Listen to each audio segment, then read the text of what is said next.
Hello and welcome to the 2025-26 APTA Tour. I'm Patty Hogan with Steve Sullivan. Are you out there, Steve? Patty, I am here. Okay, we are live from the Glenview Club in Gulf, Illinois, bringing you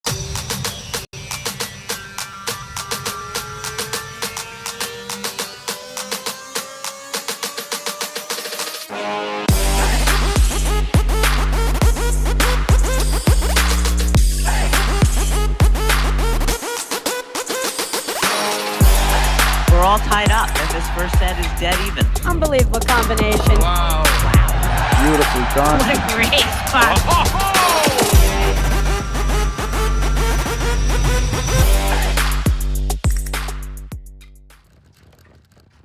Hello again and welcome to the 2025-26 APTA Tour. We are live from the Glenview Club in Gulf, Illinois, bringing you the 2025 Chicago Charities Grand Prix with live streaming brought to you by the APTA membership and our tour presenting sponsor, Corian. Tournament support has also been provided by the following local tournament sponsors: Illinois Bone and Joint Institute, Wintrust, Viking Athletics, Chicago Platform Tennis Charities Men's League, and the Chicago North Suburban Women's Paddle League. I'm Patty Hogan, along with the one and only Baltimore's finest, Steve Sullivan, bringing you quite an afternoon on our first ever Wire2Wire APTA production, featuring our number 4 tournament seed of Sven Burus and Russell Benkeim up against Ozzy Benitez and Jose Castro. Welcome, Steve. Patty, super excited to be here. Super excited for not only the first Grand Prix event of the season, but this little, call it, experiment and innovation from the APTA and Streambox Labs. So yeah, this is going to be something different. We can maybe, give the viewers a little bit of a sense of what we're going to do today. And yeah, so this is, we're joining a live match here.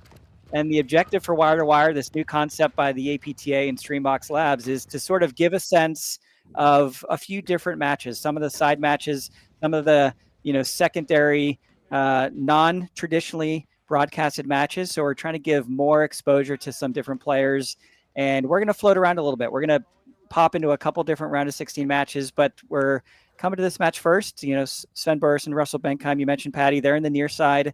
Russell Benkeim with the white hat turned backwards in the deuce court. Sven Burus here's returning in blue. So yeah, we're going to start here, and we're going to keep it a little bit active and move around a little bit for the viewers today.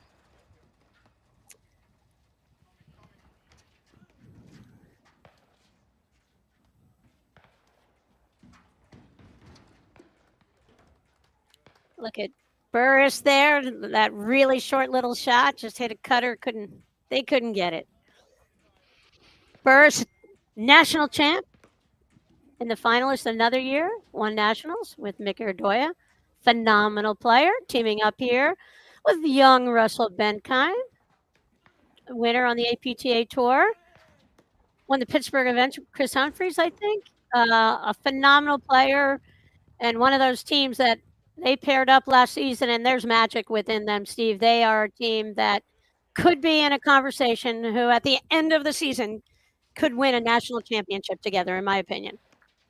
Yeah, I think so. You mentioned Patty Sven Burus. I think his resume, his experience, winning with McNerney national championship is pretty obvious. But Russell Benkeim is, I think, probably, if you thought of the next generation, who are the young up-and-coming talents from the last 2 or 3 years. We talk a lot about Regalazar. We talk a lot about Guille Nunez. But I think Russell, talent, racket skills, played college tennis at Utah, grew up at IMG in Bradenton. He's got probably some of the most exciting shots in paddle, right? We talk about his cutter, righty to the deuce court, slash overhead. And of course, the trick shots is sort of what he does well. And I think this team is sort of interesting to be one of those competing teams for a national championship. It will be very interesting to see how they sort of progress through the draw today. A bit of a quick start, round of 16. This is the third of 4 matches, so they will have a quarterfinal match, the winner of this today. But yeah, I expect to see them deep. They're the 4 seed. They're expected to get to the semis, but I think they could, interestingly, play a pretty competitive match if they make it into, that semifinal matchup potentially with number 1 seed McNerney and Morgan. Hey, Steve, Corian is the official wealth sponsor of the APTA's 25-26 season. Corian is a fee-only wealth manager who puts their clients at the center of everything they do. Learn more at Corian.com. Yeah, Burus, he's the director of racket sports at Essex Fells Country Club in Essex Fells, New Jersey. He played college tennis at Toledo, and he's married to Lynn Burus. And young Russell Benkeim, as I love to call him, he played college tennis out of University of Utah. He's married to Izzy, a player on the Women's Pro Tour. Benkeim is the director of rackets at Mountain Ridge Country Club in West Orange, in West Caldwell, New Jersey, and he's also the paddle director now at Orange Lawn Club in South Orange, New Jersey. But we got it, Benitez and Castro. I mean, Connecticut. All the, everybody's watching YouTube today. We've got our pros from, Ozzy Benitez. He's the director at rackets at the Middlesex Club in Darien, and Castro is a rackets professional at Middlesex, along with Ozzy. So it's great representation up there from. Is that Damian Johnson's home club? I think. It might be. So yeah, we have Ozzy Benitez is now in the deuce court here in. Green hat, a lot of blue, and Jose Miguel Castro in the ad, orange top, orange shoes. They move around a little bit. You saw them get switched up there, but they're back in their natural spot with Ozzy Benitez returning here in the ad. All right, so you see Benkeim Burus settling into this match up 4-1. Not a surprise because they are an incredibly strong team. They are our 4th seed in this event. And with the magic of wire-to-wire technology, Steve Sullivan, I think we've seen enough of the early going here. Why don't we switch over to another court because we've got so many great players. Let's watch a little bit of everybody today if we can. All right, so with the magic of technology, here we go. We have Lofgren and Ong near court playing against Garcia-Nieto and Alex Theiler. Which, just started. This is another round of 16 match. And if I look at the draw, Patty, this is, interestingly, this is the match. The winners of these two matches are going to play each other in quarterfinals. So Benkeim Burus got it up to an early start. We saw in the other court. This court just getting started. These two teams, the winners of these two courts, are going to feed into the same quarterfinal. So interesting to see, who's, looking confident coming into this match. This is a 12th seed in Lofgren and Ong versus the 8th seed in Garcia-Nieto and Theiler.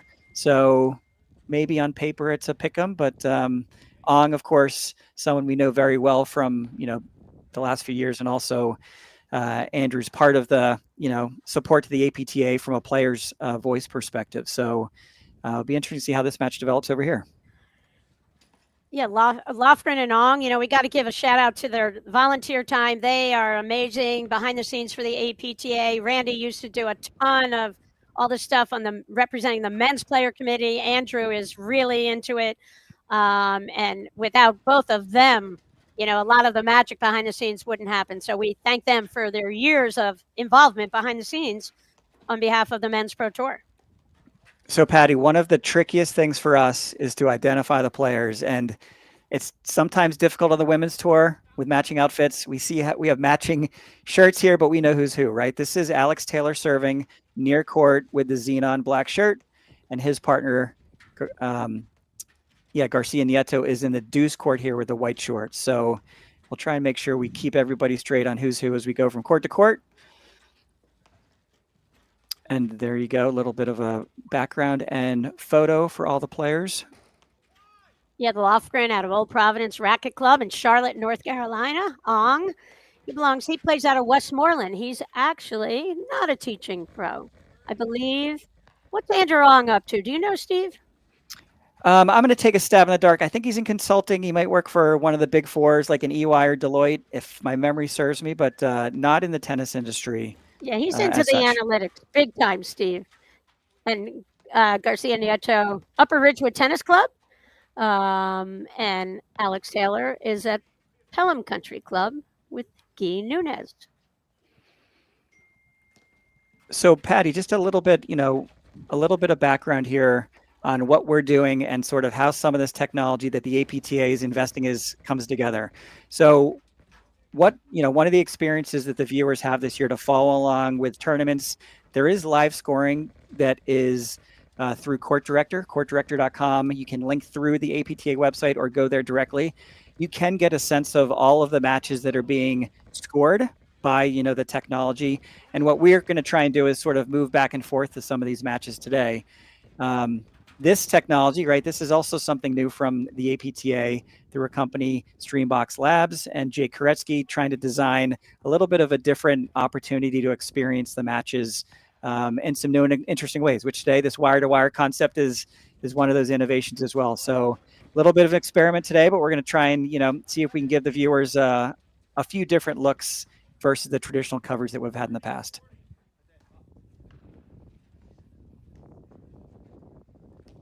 We have a break point here.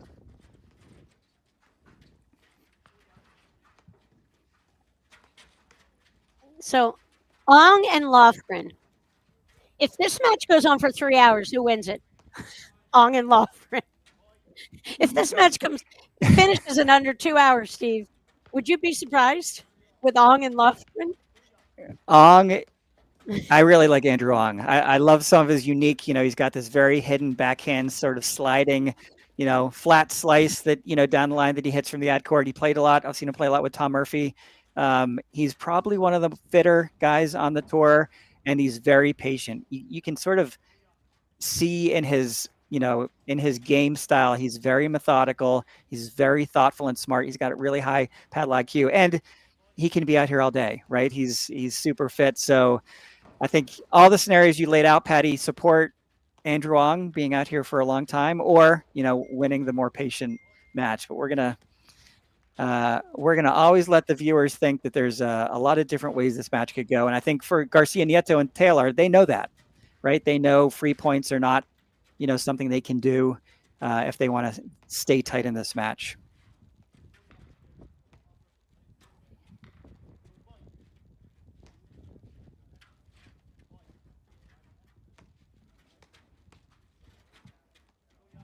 You saw the two-handed backhand out of that ad court from Lofgren.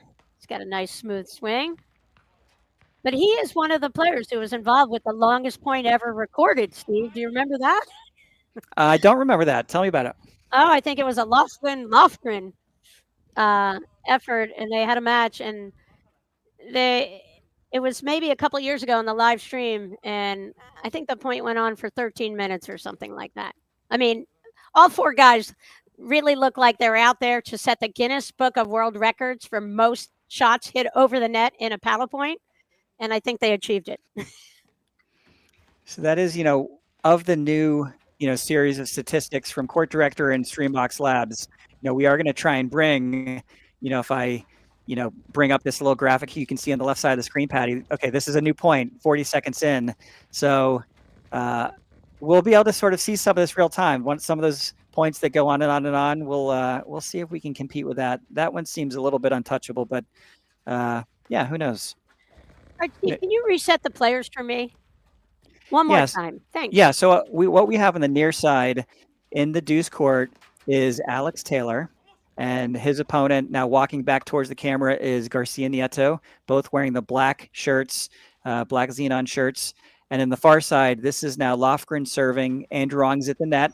That's him poaching there. Got stuck by that court.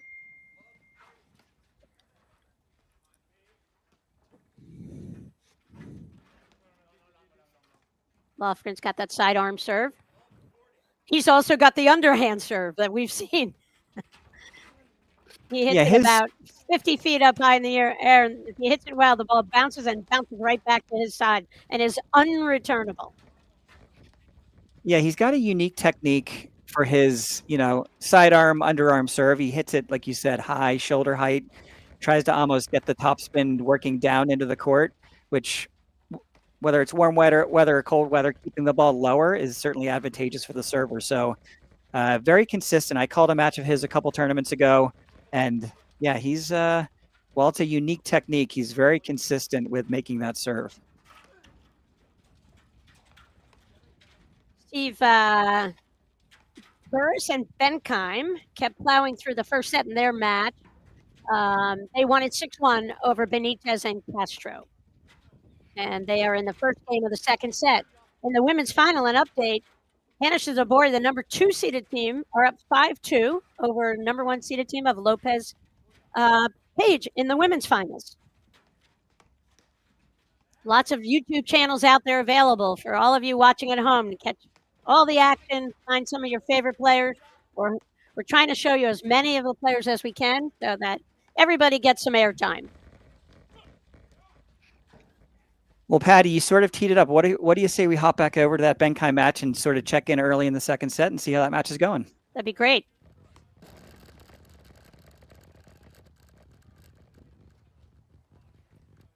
All right. Big turnaround. I think we're just catching a momentum swing for Benitez and Castro. Here, Steve. Well, it's a game of momentum. We, casual club players like myself, we love some of the dynamic natures of paddle matches that go not only strange 2-set scores, but 3-set scores. So yeah, it's a good start. Obviously the first set went quickly with Benkeim and Burus taking it 6-1. We have Aussie Benitez here serving in the near court to Russell Benkeim on the far side deuce court. A great start to start that second set with a break of serve. I'm not sure who was serving, but to break either Burus or Benkeim, that's huge. Great start for Benitez Castro in the second set. Yeah, nice dig there by Castro from the no-look Sven Burus forehand volley. All right, far side, the matching team, Benkeim and Burus. Who would have thought that I would have ever seen Sven Burus wearing a matching outfit with someone? That's Sven hitting a beautiful two-handed backhand out of that ad court. He's the taller of the two players on the far side. That's Benkeim about to return serve.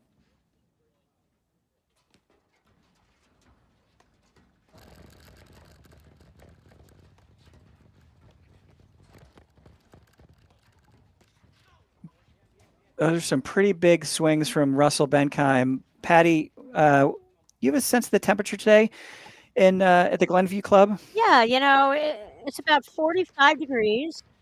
We're lucking out here so far because we had the pouring rain this morning early, then it cleared out, light drizzle. We're kind of lucking out here because, as we all know, once it starts raining really heavy, we're in trouble, and that's in the forecast here. So that's why we started these matches a little earlier than was the schedule.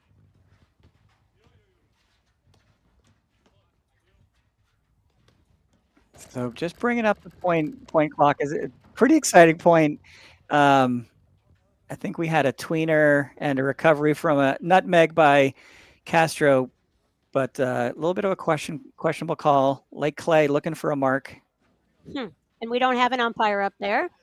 As you know, we have umpires on a lot of the live stream matches, but it takes a lot of umpires to cover it when you're showing all these courts. So in this case, there's nobody up in that chair. The players are calling their own line. We'll sort through any difficulties themselves. Look at that two-handed backhand from Burus. I think Castro would be well served not to give him that. Going out on a limb, Steve. Yeah, very patient transition by Sven Burus. Not trying to win the point, trying to sort of take advantage of the ball height, putting it at his opponent's feet, and just sort of be in control. Another nutmeg there.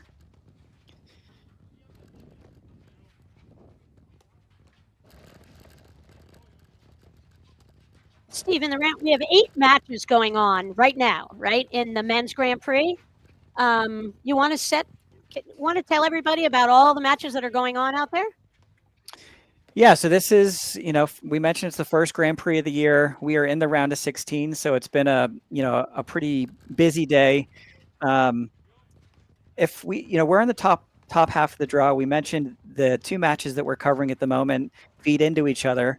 So this match winner plays against the Lofgren and Ong match winner. But at the top of this side of the draw, we have defending national champs McNerney and Morgan.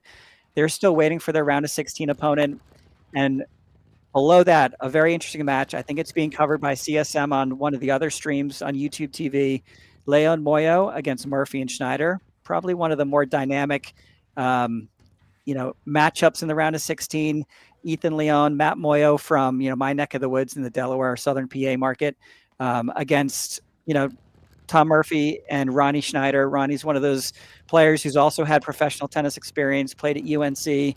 That one's probably pretty exciting. And then as you work down the draw, you get into the number 3 seeds, Tommy Grigorovich, Tina Stojic against Oaks and Rose. That match, it doesn't look like they have started yet. Let me see from court director. Don't have a score yet on that match. And then, of course, as you work into the bottom half of the draw, Patty, we get into our number 2 seed, expected to make their way through, Alvi Regalado, Jose Salazar. If they make it to the quarters, may have a rematch with Dabic and Pardo de Andrade. You can see some of the draw coming up here as we're talking about it. So, yeah, there's more paddle to come today. The men's quarters will be happening following this. About 4:30 Central, the men's quarters. We do have the women's final playing, and then the men's semis and final will be tomorrow morning. So a lot of paddle going on. There's more paddle tonight, and the men's will be finishing up tomorrow. Yeah, women's final, 5-2, Hanish Sabori up on that first set on Lopez and Page. Women had great tournament, great weather. It was a bummer for the rain this morning, and it'll be a bummer tonight if it does pour, but in between, amazing action. Most of the stars of the paddle world went to Chicago this weekend. One of our announcers, one of our colleagues didn't make it out here. Brad got stuck at Westchester Airport last night, which was a bummer, Steve. Not everybody could have been lucky to have already been in town like you beforehand. Well, sometimes Brad's got to negotiate with his private plane and his pilot, and it's a different sort of environment that Brad's negotiating based on his contract with the APTA. But yeah, I planned ahead. Patty, you planned ahead. We battled through our commutes, and just happy to be here at the Glenview Club. Good news for Lopez Page. They've grabbed another game. They're still Hanish Sabori up 5-3 in the women's final. Shout out to lots of the Chatham area players loving watching the women's final, even though I'm not on that match, Steve. They're chatting, and I want to just give a shout out to them. Some Noe Pond, Fairmont, Minnesink. Chatham is a great community. Chatham's the home of the first high school team in the history of platform tennis. So big paddle fans there enjoying all the action.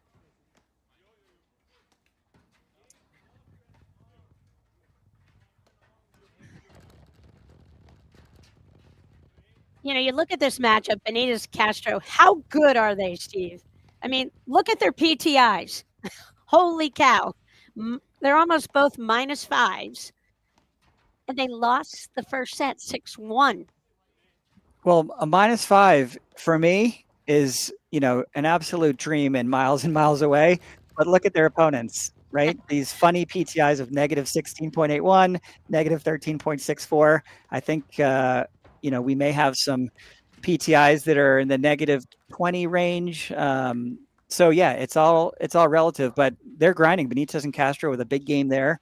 And they're not giving up. No, and PTIs, whether you love them or hate them, it's definitely an indicator of talent. And you just see, Castro Benitez. I said this during a women's match yesterday. I mean, these guys are so good. If they were on the court with anybody in the country with PTIs of, I would say 10 plus, Steve, they don't lose a game. That's how good they are. So you're saying if I'm a 10.1, which may directionally be my PTI, I am not going to get a game. That's oof. Oh, I'm really sorry to report in, but it's a possibility because there's a differential of 15 points in the PTI. Even worse. It may not even count. But Steve, you're a grinder, and I think there should be a little category in the PTI for like people who grind and they're never giving up and they can handle whatever adversity gets thrown their way. There should be something. It should be a plus 0.5 or something on your PTI at least. And I'm a lefty, so I have a little bit of the surprise factor of a different set of spins, right? Yes. But you just can see, look at that serve, right up the middle, beautiful serve. You saw the footwork of Benkeim. He moves over to the middle, just crushes the shot, hits it through the middle, transition. They're on top of the net. Just a little bit of a loosey-goosey volley there from Mr. Sven Burus. But 40 love, triple hold point. I think that ball was racket to abdomen over the net. So we're gonna have to unfortunately give that to the returners, but a bullet by Sven Burus. And again, beautiful serve up the middle. You saw how far Benkeim went over. Didn't make the play that time. And Benitez, Castro up 3-1. Second set here. Sven Burus to serve.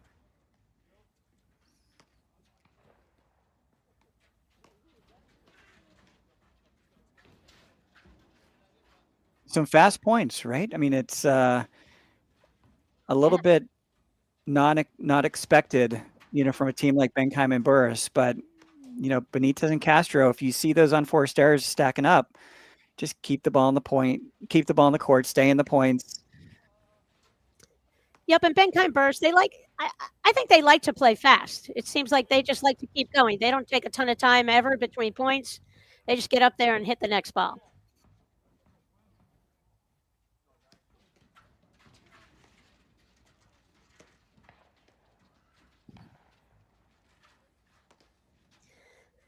So that other match we saw a little bit earlier, Ong and Lofgren up 2-1 on Garcia-Nieto and Theiler.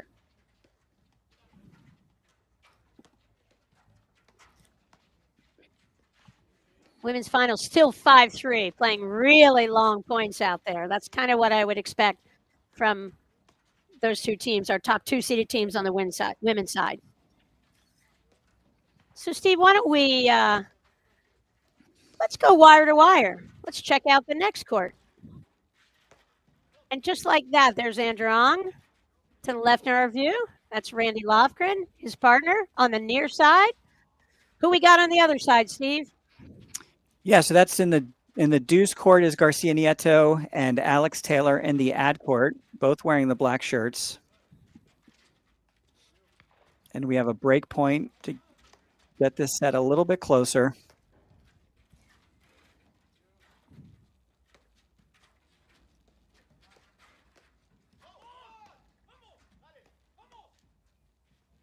Wow.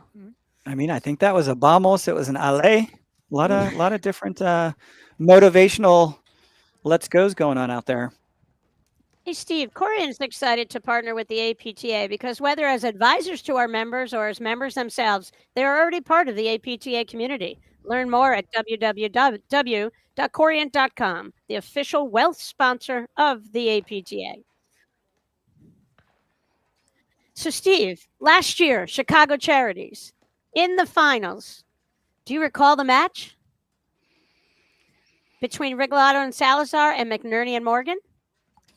I vaguely recall the match. They played a couple times last year, but yeah, was this the first Grand Prix for Regalado and Salazar?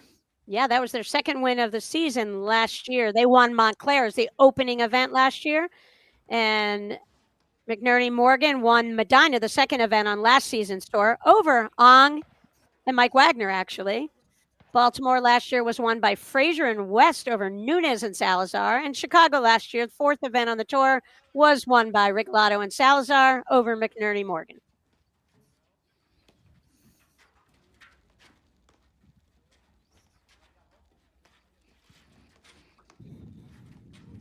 So, Patty, we talked a little bit before about this experiment with the APTA. We're calling it wire to wire. It's a little bit of a play off the NFL red zone, right? Where the viewers have an ability to watch multiple matches as we go through the season. I think what we're going to try and do is have more cameras on more matches and be able to bounce around and sort of show, pieces, maybe, when matches get a little tight in different sets and some excitement's happening on different courts. So this is the first time we're bringing it, but it's, yeah, hopefully we're going to maybe get a third match going that we may be able to bring you during the coverage today. So, we'll stay here for a little bit and we're going to keep watching. It looks like we do have that other match we were covering, Benitez and Castro, getting to a 4-1 lead in that second set. So we're going to probably hop back there at some point as well, but maybe we'll have a third court to bring you today. Yeah, and you can see 99% of the overheads going to the deuce court into Andrew Ong's corner, which is kind of surprising. I mean, I know Randy Lofgren is freaking awesome, but they're totally keeping him out of the play here.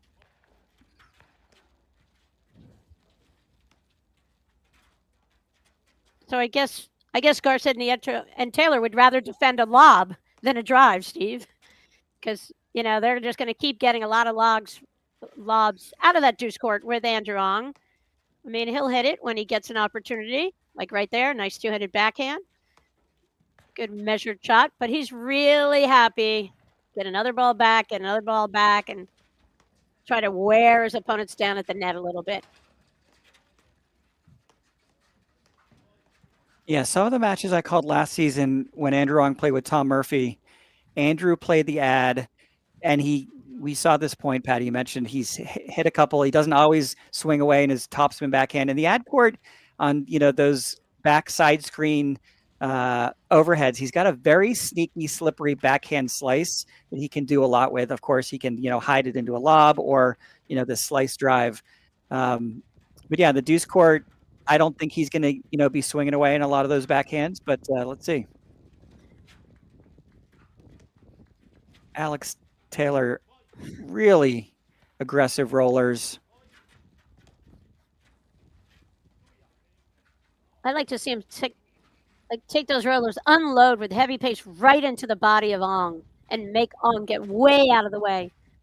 Ong he's got great footwork and fitness, as you spoke about, and I feel like sometimes when you get someone who loves that, his great footwork, great movement, come right at them, make them get out of the way of your overhead, and then start chasing it. Lofgren got frozen out clearly and just decided, hey, when I get a look, I'm pulling the trigger, and pull the trigger on that two-handed backhand.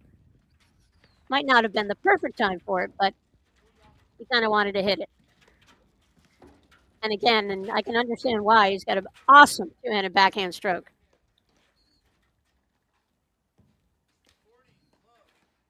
Hey, Steve, I mean, it's all about Charities, the first Grand Prix of the year. What's coming up in our calendar before Thanksgiving? Yeah, so we're staying in the Midwest next week into Cleveland, the Cleveland Masters, November 15th. And then we move very quickly into the second Grand Prix event of the year at Aronimink, right? So the Aronimink Open will be Grand Prix number 2. The Dwayne Hayden in Long Island, followed by the Rocky Mountain Throwdown in Denver, Colorado, December 6th. I think I saw some social media that Regalado and Salazar are going to be heading out to Denver for the Rocky Mountain Throwdown. So that's an interesting new tour event this year. And, then a little bit of a slowdown, bringing us to, a little bit of the midway point of the season.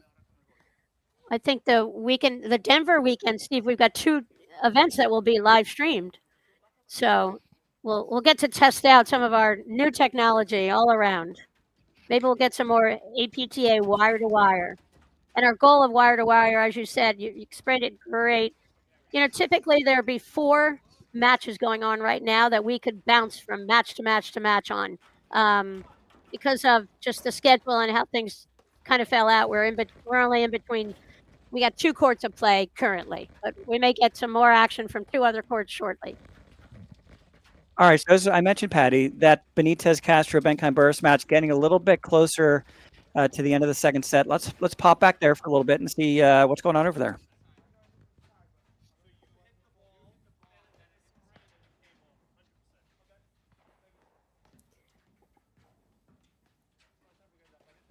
These are the kind of matches, Steve, that I think that with Benkeim Burus, looking to get themselves in every tournament semifinal at least. I mean, that's their goal. They're going to have to be able to take care of business. They won a pretty convincing first set, 6-1. And then all of a sudden, there just seemed like a lull, just a little bit of a lull. And Benitez and Castro deserve all the credit. They've hung in here and keep battling. But, I think that when you go through APTA Tour events, and these are long days and long matches, you've got the top teams have to be efficient as they can, because you get caught in a 3-setter, all of a sudden you're looking at around 16 loss out in Chicago versus, I would say, pressing on the gas and really taking those first couple of games of the second set way more seriously, I think, instead of just kind of hanging out waiting to see what's going to happen. Does that make sense, Steve?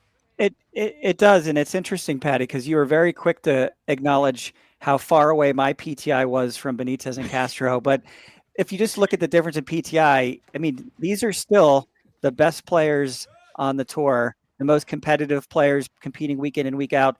You mentioned Benitez and Castro as -5 PTIs. They get hot, and Benkeim and Burus sort of lay an egg or sort of don't come in and there's a little bit of a distraction on their side of the court, yeah, this could not only quickly get to a third set, but go deep into a third set. And at the end of the day, Benitez and Castro, they're playing like they think they can win this match.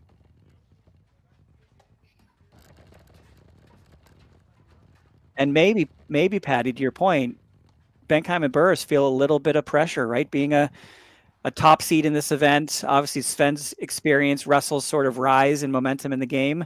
Maybe they're feeling a little pressure as well.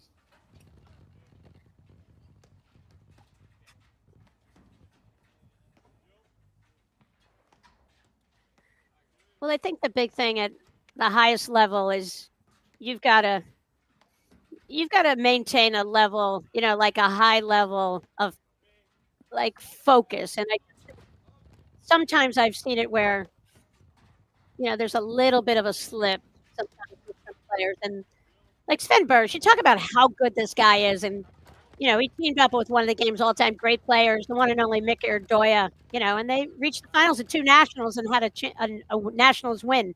Very few guys or women in the game ever reached the finals of a national. So that accomplishment in itself is awesome. And then I always think that players like that, then they're the ones who dictate the outcome of the match. And you'd say that Benitez and Castro would have to have a career match to beat Burus and Benkeim, because I just think that's how good Burus and Benkeim can be. I think that's right. I agree with that take. And we're at 4-2 in the second set. Let's see if they can hang here and push this to a third. I think that in itself is a victory. But if you asked either of those two, I'm gonna say they feel they can win this match. Another unforced error there by Russell Benkeim. Hannah Sabori up 5-4 in the women's final on another YouTube channel over Lopez and Page. So they're up 5-2. Lopez, Page. I'm sure they're firing away and coming back in that first set. Make it super competitive. I thought that match would be a phenomenal women's match. Yeah, they played the best match of all time, right, Steve? Last year in the semis of nationals. My favorite match of all time. I was lucky enough not to be broadcasting and sitting on the side in a small set of bleachers. The energy and crowd size and crowd noise around that match, and it was that famous I formation on a Zabori everywhere and anywhere on that court in that match. That was exciting, and it looks like they just clinched the first set. So Hannah Sabori up a set to love versus Lopez and Page. You saw that overhead that Benkeim just slashed, and you saw Benitez kind of running in on it. I'm not sure I would coach players to lob short and run in on Russell Benkeim's overhead. Yeah, Castro has been very active moving forward throughout this match. And that's the thing. I think that active and pushing and inserting themselves works great against certain teams, and then against other players, it'll work against you. There's only one player I've seen who's done it successfully all the time, most of the time, and that's the one and only Guillermo Nunes. I just think the players are so good on the other side, and they can see the movement. They can hold their overhead a little bit and kind of make you pay for that move in. Wow. It looks like it's getting a little slick out here. That ball definitely kind of hit and took a little skid, bounced, ran away from Benitez over there. Yeah, that's that shot that I think, the two players who have this shot are Russell Benkeim and Guille Nunez from different sides of the court. Guille's lefty and likes to throw it into the ad side, but Russell Benkeim has that. He lets the ball drop really low, shoulder height. Sometimes he lets it go a little bit below his shoulder and just sort of comes around it in the slash overhead into the corner. And Benitez barely got out of the way of it, but absolutely died in the corner. So vintage Russell Benkeim, and they're not letting the set get away from him. Steve, do you know who Russell Benkeim's mother-in-law is? It may be our boss. It may be our boss. Yes. So indeed. Yeah, seeing Izzy and her, and there's an umpire with the same name, I believe. Week in and week out, it's been great for the game and sort of great for us to have good oversight and direction before we get too out of control. So a lot of thanks to Ann Waldron and Karen Jedlick keeping us on track each week. Look who's over there on the far screen. It looks like the one and only Adam Morgan, one of our defending national champs. Graham McNerney are slated to get their match going in a round of 16 match. Who are they playing against in that match, Steve? Yeah, I think they're playing all against Lofgren and Held, if not mistaken, if I'm going to pop over there real quick. Another Lofgren? They're everywhere. They're everywhere, all over the draw. So it looks like they're just getting out there. That is another match. If they get going, we're going to be able to hop over to and take a peek at. But Held and Lofgren had a long three-setter earlier today and had to commute over here from Evanston Golf Club. Hey, this is really typical. If you don't know Adam Morgan, the guy is intense. He gets out there. He's making sure those screens are real tight. No, he's stretching. He's a guy who takes I've never seen a guy play every single point of every single match with the same intensity. And part of the reason why he's a national champion. So stay tuned. They're warming up, and we're going to try and bring you a little bit of that match in a little bit. Yeah, critical game here. Benitez, Castro up second set, 4-3. Tournament up on our tournament number 4 seeded team of Russell Benkeim and Sven Burus. I'm Patty Hogan along with Steve Sullivan, Baltimore's finest, calling the action. We're going wire to wire. We got a couple more courts filling out. And round of 16 action. How late are these guys playing tonight, Steve? What's their schedule going on throughout the day? Yes, we mentioned before, we're in the round of 16. There's still, we mentioned McNerney and Morgan have not taken the court yet, but the quarters are coming on, I think 4:30. There'll be some more quarterfinals broadcasts, and one of the quarters even going till the 6 o'clock hour. So those 4 matches start at 4:30. The last 2 go on at 6 p.m. tonight. So not only the round of 16s that are still playing and finishing up, but 4 exciting matches for our first Grand Prix of the season.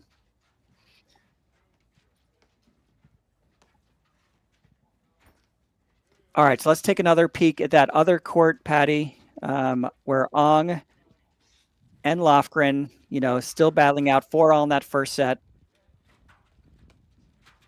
Far side, we have Alex Theiler in the ad court and Garcia-Nieto in the deuce. This is Andrew Ong here hitting the overhead in the ad court, near side. Yeah, it's an intriguing matchup. Ong and Lofgren, they've been around the game much longer. Super experienced team. Garcia-Nieto, like we said, he was born in Madrid, raised in Barcelona, Spain. No platform tennis there, obviously. And he's now the new rackets director up at Upper Ridgewood Tennis Club. And I haven't met him personally yet, but I like him already because he's got a willingness to run some junior events for the APTA Tour. Alex Theiler, he was born in Santiago, Chile. He lives in Pelham, and as we said earlier, he teaches at Pelham Country Club with Guillermo Nunes. Team That's Chile. a pretty good guy to practice against, don't you think, Steve? Yeah, Team Chile. That's a great staff over there, the Pelham Club. Wow.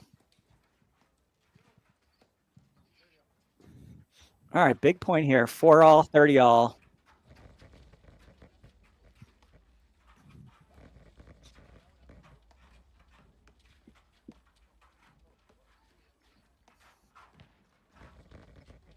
Randy lives in Charlotte, North Carolina. He's a dad of 4. He grew up with one brother, the one and only Will Lofgren. And I think they were involved playing the longest point ever in the history of a recorded match. Randy played college tennis at Denison, where he was an economics major. He's won 2 APTA Tour events, one with Graham McNerney and one with Nathan Crick.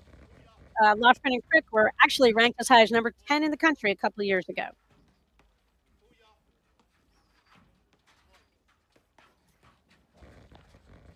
Little bit of that communication on the far side of the court. You hear Tuya, you hear it a lot with the Regalado and Salazar. That means yours. So, there's going to be a little bit of a Babel language lesson here in some of these courts today. Yes, so Steve, we're at 4-all, 30-all. I'd be interested in something here.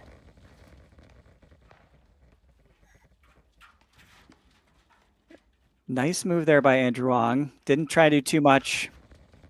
There Took you his go. medicine and retreated. I mean, it's amazing. On the club level, if a point goes on over 25 seconds, that's a long point. Look at these guys nearing the 2-minute mark and just a routine point.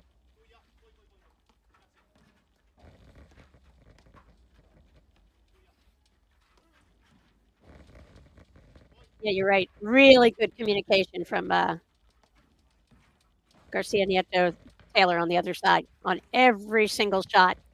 Ong is sitting So here. the second word of the day is boy, right? That means I go. So you hear that as well. Sometimes they're saying it's yours, Tuya. They're also saying boy, I go. So great communication. Sometimes it's clear, but what you don't want to do is compete for balls in the center. So if it's not, how you're strategically planning to orchestrate a point, yell it out, right? This one's mine. This one's yours. I go, you go, mine, yours. So really good communication there. Steve, how many foreign languages do you have mastery over? Oh, not enough. Not been to not enough places, have mastered not enough languages. So there's hope for the future.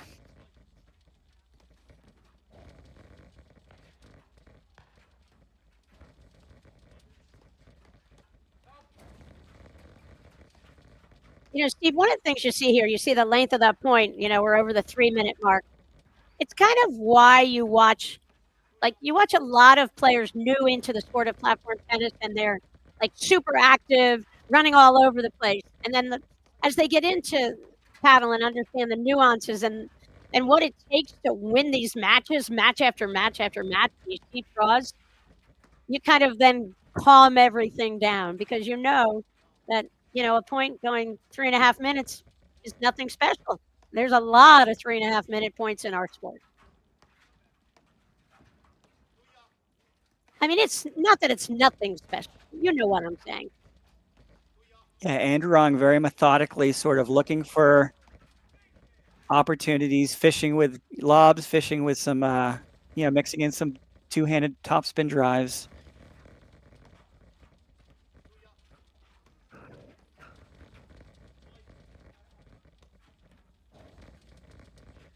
So I think Randy reminded Andrew of the longest point ever played and said, let's go. We need to play the longest point right now. Let's make these guys go up and back, volley, make them hit tons of volleys, tons of overheads.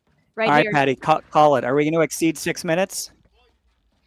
Under 6 minutes. Under 6 minutes. I'm going to take over 6 minutes. I shouldn't have said that. Steve, are you sure about that answer? Great point. 4.5 minutes. Some of the new statistics and graphics from both Court Director and Streambox Labs this year brought to you by the APTA. So, yeah, big I point. just felt it ending right there, Steve. I don't know what it was. It's live and learn. I should have kept my mouth shut. But I like that. Be bold. Make predictions.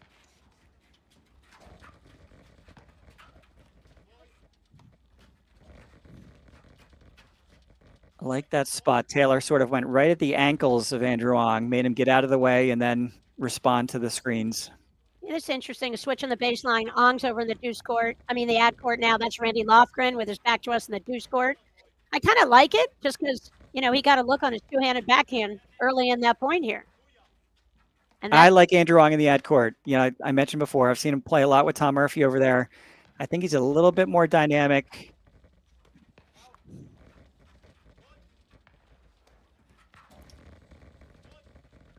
I think he can take advantage of all his movement and speed. Oh, that's great play. That's that slippery slice backhand. It's so much more offensive than you expect a slice backhand to be, but he's got a way of finding openings and kind of flicking, that wrist. He hides it with his shoulder turn. So yeah, really nice shot there. Andrew Ong serving. And no ad scoring, Steve. This is the first sudden death point, no ad. Server's choice is the new scoring the APTA has brought for the men's tour this year. It's the first one we've seen today. Oh, and that's just that kill shot. I shouldn't have said it's only a Nunez Benkeim thing. That was actually executed perfectly by Andrew Ong. Yeah, really, really nice to see some of the new statistics here. We have total points, of course, 5-4. You're going to see the points being pretty close, but we can look at holds and breaks. Break points are, the conversion, and that second to last statistic, sudden deuces 1. So that is the second of 3 that Lofgren and Long won, and surprise, surprise, they have a slight edge on the scoreboard. Yeah, I mean, that no ad scoring change at the APTA instituted this season, I think it's going to be a game changer, and I like it because it shortens up the length of matches a little bit, and that's great to get through these events, especially these events that are in one day. They are a brawl and just such a physically demanding challenge out there. So I love the no ad scoring, and the strategies going into it definitely going to impact the tactics for certain teams big time. All right, so I pop back over. We're getting a little bit into crunch time. I think, Patty, when we left Benitez and Castro, they were up, 4-2. They're up, I think, 5-3 in this set. We sort of saw them with a little bit of momentum. But here we are. Benkeim and Burus are continuing to fight.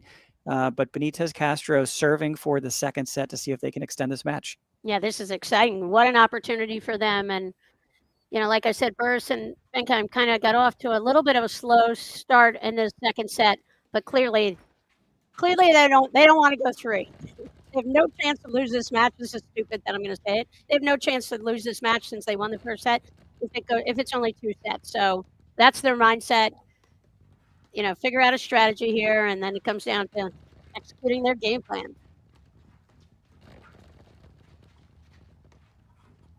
A shout out, Patty, to Bob Clayton, one of the guys I play with from the Larendale Club, talking about the new sudden death format and the uniqueness and the difference sometimes from tennis, the server's choice. So what is your take on why server's choice and what that means from a paddle perspective? Who's got the advantage? Well, I think in the game, it's generally everybody kind of concludes that the return of serve team has the advantage. And it always was in no ad scoring in the past that the return team could pick which guy or woman they want to hit the return.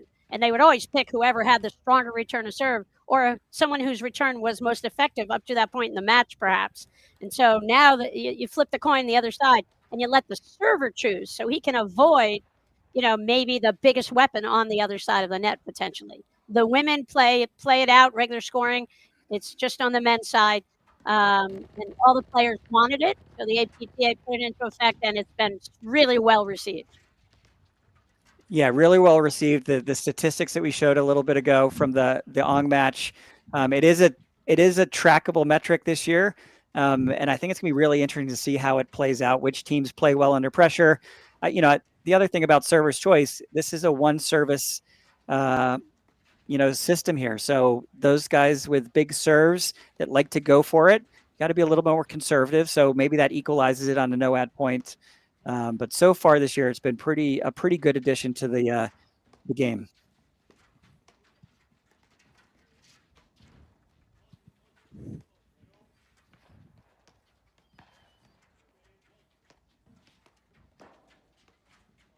Just a great move there by Castro. Orange top, orange shoes. His partner Ozzy Benitez now at the net, wearing the green hat. Sven Burus returning from the ad side.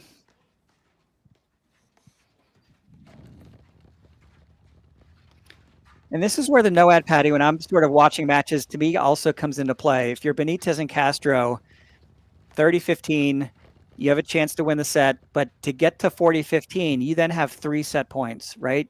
40-15 point, the 40-30 point, and then the deuce, the sudden death point. So huge advantage now. Not that you want to play a free point, maybe take a couple risks, but for Benitez and Castro, double set point. Let's see if they try anything a little bit different here.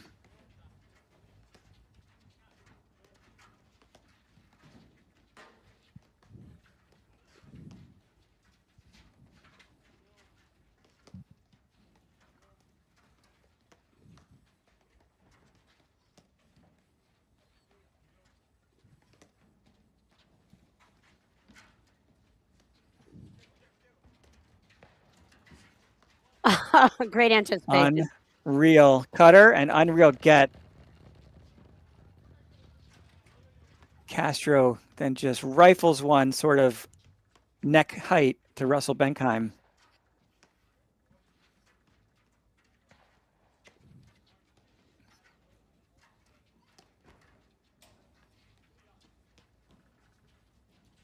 Really nice technique and defense from Jose Castro on the ad side. There it is. Love this shot. I think it's the best shot today in paddle. Unreturnable if it's executed well, and as we learned, Andrew Rong also has it as well. Let's take a look at it. Yeah, I agree. All the top players, you've got to have these ways to end points, and just took advantage of the short ball again. And that's set point Benitez, number 2. Yep. Yeah, Benitez, just nothing you can do at that point.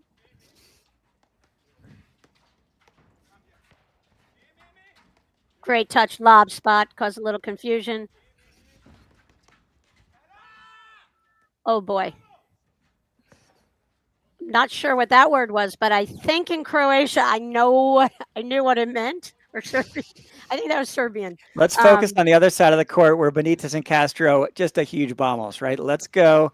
They're into it, right? They're competing, and I think that was just a little bit of a loose volley there by Sven Burus, and that's the second set. So, Patty, what do you say we jump to another court and see what's going on? Take a little bit of the first set, or those second set statistics here. And what do you think? Should we go see the end of the first set at the Ong and Lofgren match? Let's go see what's going on with Ong and Lofgren. I mean, they're not the only ones out there. Garcia-Nieto and Theiler. Wow. They're right in here. Looks like the veterans of Ong and Lofgren. Just a little bit of an edge.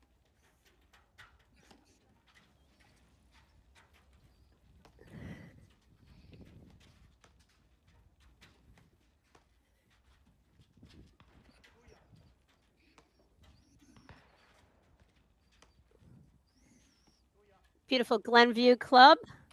You hear a little bit of the shooting range that's located, I think, skeet shooting next to the golf course here.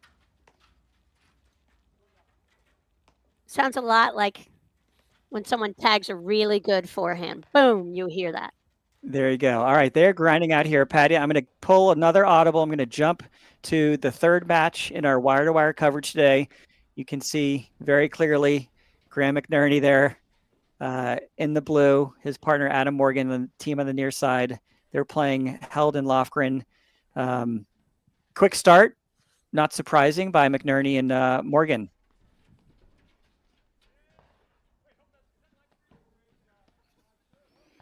I think that was a look what I found shot. So, yeah, this is see some of the statistics here.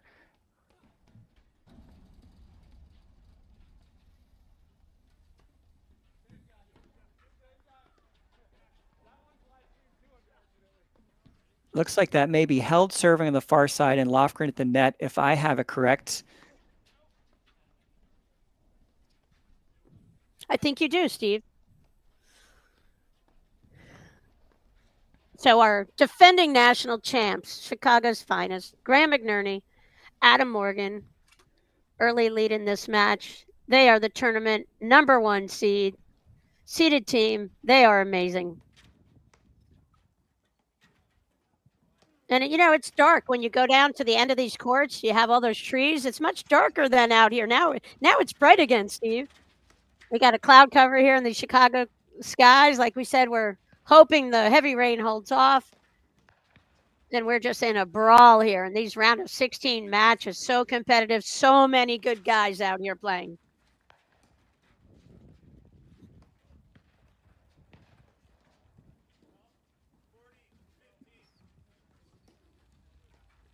Garcia-Nieto and Theiler trying to stay in this first set.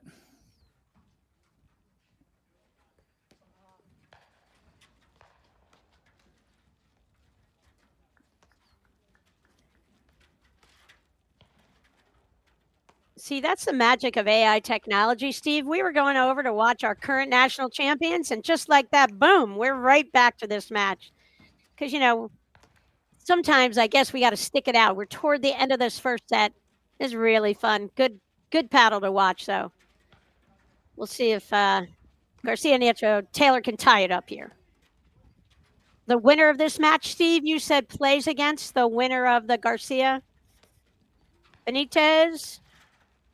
So let me pull up the draw. Burus, Benkeim, our other match that we started earlier. Yeah, so that's right, Patty. So the winner of this match plays the winner of Leon and Moyo versus Murphy and Schneider. That match is on the court, and if I pop in a court director, let's see if I can get a score in that match. It looks like Leon and Moyo won the first set 7-5 and break point to go up 1-0 in the second. Yeah, and in this match, I mean, this thing is a brawl. Total points won, but still, Lofgren and Ong, 44% to 56%. That just tells me those crucial points being played a little bit better by Ong and Lofgren. Yeah, that's an interesting statistic we had there, Patty. So the team that's won the majority of the points, obviously the match is tied, but they do have the deuce, no ad, the sudden death point advantage. 2 of the 3 have gone to Ong and Lofgren. Oh, what a great delicate cutter there. Looks like our camera's enjoying it with some applause.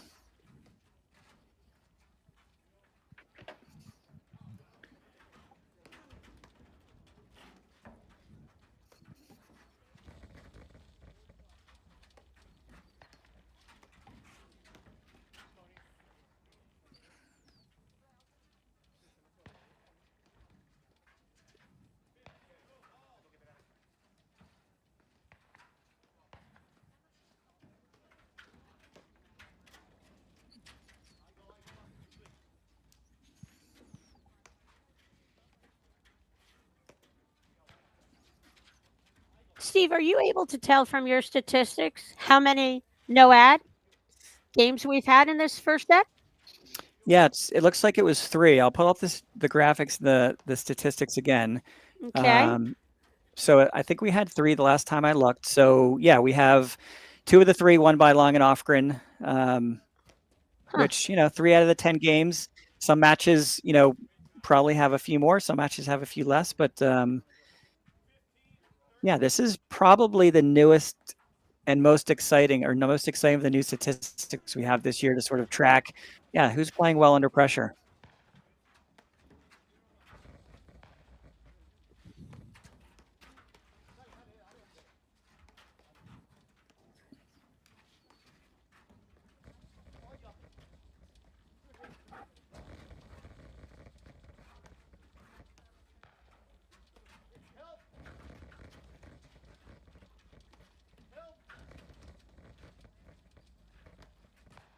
So, Steve, that's Theiler right now in that deuce court with his lucky blue glove on? Alex Theiler with the lefty blue glove. He's got that, yeah. You don't often see players out here with wearing one glove. There's got to be something to it. Maybe good luck glove. You see Lofgren just on top of the net, just shut down that drive. Kind of Graham McNerney-like. And I just mean he just stands on top of the net with his paddle in the backhand. There's nowhere that, you just can shut down even the best drives in the game with that phenomenal volleying on top of the net.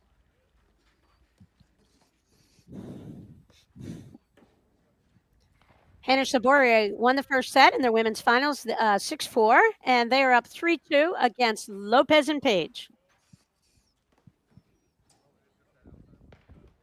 Burus and Benkeim are up 1-love in the third set of the match. We saw a little bit of action, and we'll turn back to in a little bit. I would expect Benkeim Burus to have a really strong first couple of games here, try to get some separation from Benitez and Castro in that match. So here's the McNerney match. Just a quick check-in, 4-1 in the first set. We're going to watch a couple games here. Let's see how this first set develops. But like you said, Benkeim and Burus got off to a quick 1-0 start. And yeah, that's going to be an exciting third set. I think, Patty, I'm going to call it the way you are. I expect Benkeim and Burus to tighten things up and sort of get a quick start. Hopefully, Benitez and Castro keep competing. That was a very exciting second set. But defending national champs here, McNerney and Morgan, sort of taking care of business. So that's Graham McNerney in the light blue sweatshirt, the taller of the two players. And that's Adam Morgan to the right with his back to us. It just hit that ball in his signature navy sweatshirt and gray sweatpants. We've got a favorite glove, Theiler in the other match. Morgan's got his lucky outfits that he loves playing paddle in. And it's phenomenal. These guys are so good. Just grinded out, won that epic final in almost 5 hours last year, Philly Nationals over Nunes and Powers.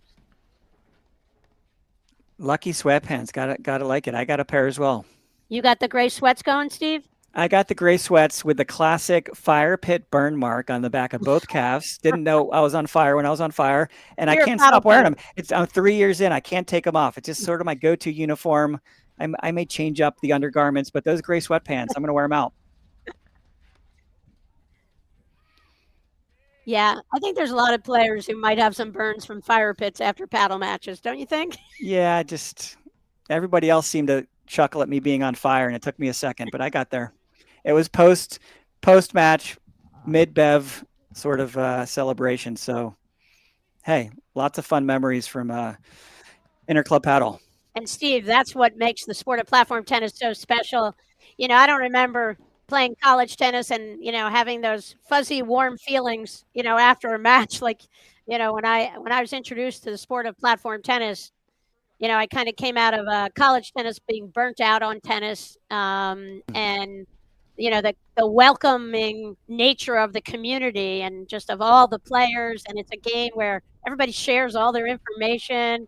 Everybody socializes. I mean, it's a big part of why platform tennis, there's just this cult around it. And it's hard to explain if you're not in it. But everyone who's in it is really in it together. And that's what everyone loves.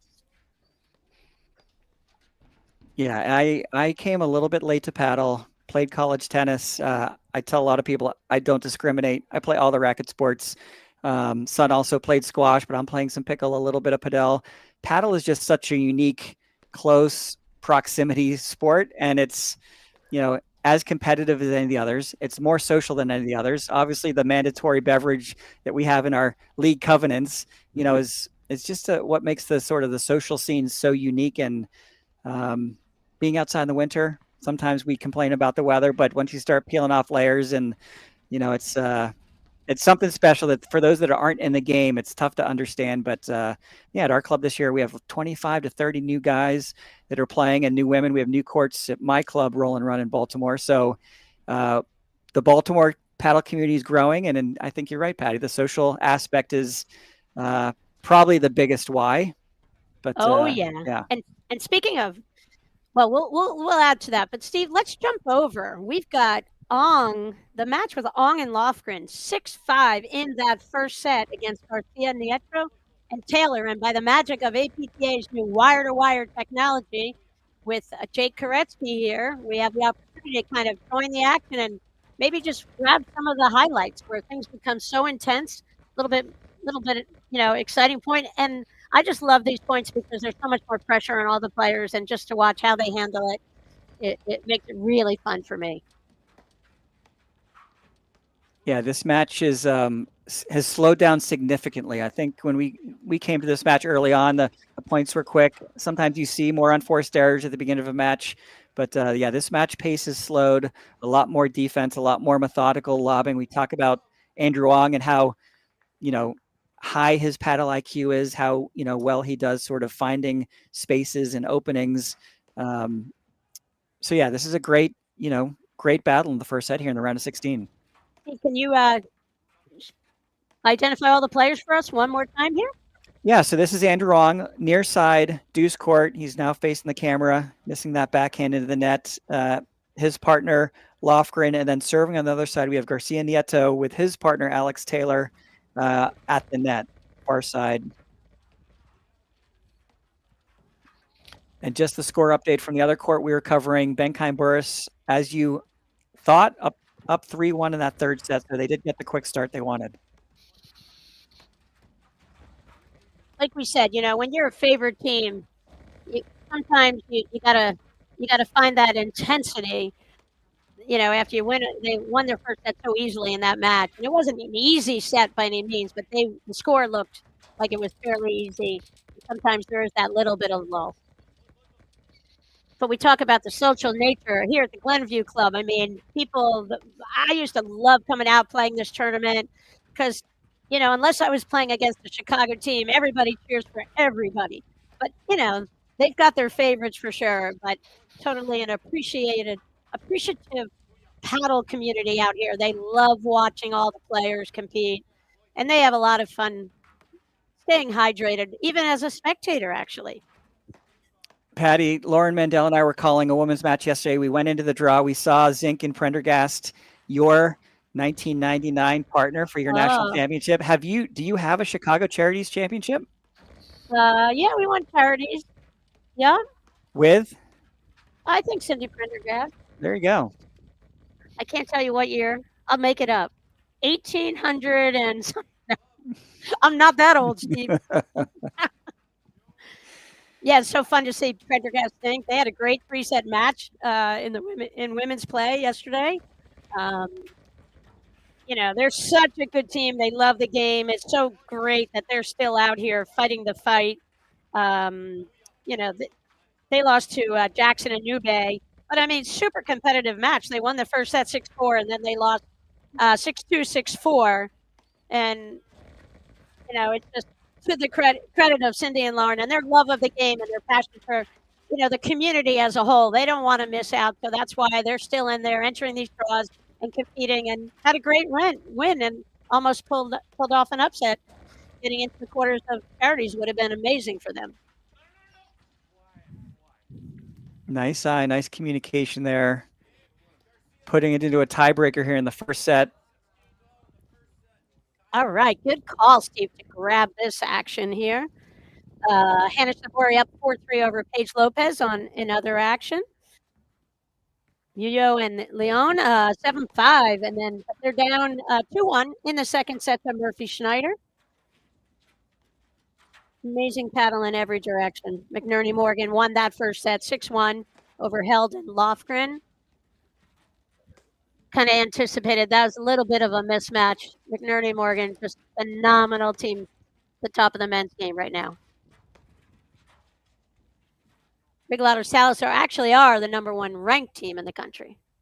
But Morgan McNerney are defending national champs. So this is one of the men's tour conversation topics. You mentioned the number 1 team in the country, Alvi Regalado, Jose Salazar, yet to claim their national championship. They've been close at the country club, close at Philly Cricket. Last year was a semifinal match. What do you think? Are they still the team on the move and rising? And how close are they to a national championship? Besides the obvious of they're so close. I think there's a couple of teams. They're right there. They're number 1 ranked team in the country. They have every shot in the book. Doing a little experimenting early in the season here. Maybe they were thinking about switching courts, and then they're playing it straight up like they played it with Salazar out of that deuce court. He just fires. He's incredible to me. And Regalado is so talented and creative. I mean, they've got every shot in the book. There's only a couple of points that separate the top teams, I think, in the women's or the men's game. So they're right in there. And I think the game comes down to matchups. Some teams match up against a team, better against, let's say, a Morgan McNerney than maybe against a Regalado Salazar. You'll see teams who can beat, 2 out of the 3 top teams, but really struggle to get, over that threshold of beating that other top team. And in the women's game, similar patterns kind of develop.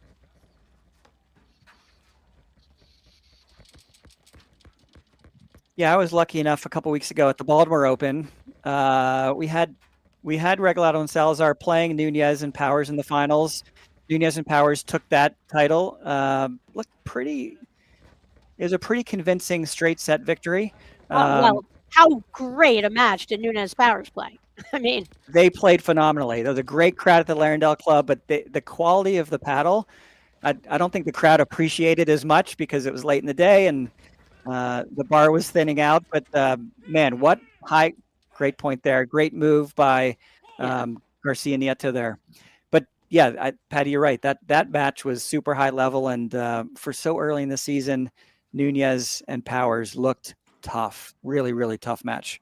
Yeah. Do I think Regalado and Salazar have a great shot to win nationals? I do. I think they are phenomenally talented. They have every shot in the book. And I would say there's, a couple teams who are legitimate national title contenders for sure. And Alvy and Jose are so good. And I think they're going to get better. I think that people are onto them in a way when they burst onto the scene. This is only their third season together, which people have to understand. Graham and Adam, they played 12, 13 years of platform tennis before they teamed up and won a national title. So, Regalado, Salazar, I mean, they're newbies. They're youngsters still in this sport.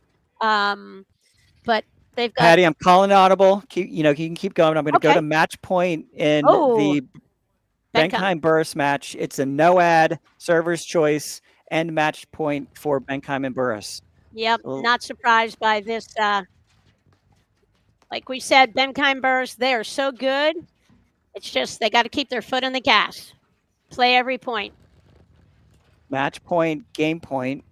Yeah, you talk about McNerney Morgan and how they play every single point. And I think to win at the top of the sport, you've got to play you got to play every single point, and every single game is really important. And, you open the door for your opponents just a little bit, and they can sneak in. And that's what Benitez Castro did in that second set. And clearly, Benkeim Burus knuckled down here in the third set, up 5-1, looking like they're going to get into that quarter.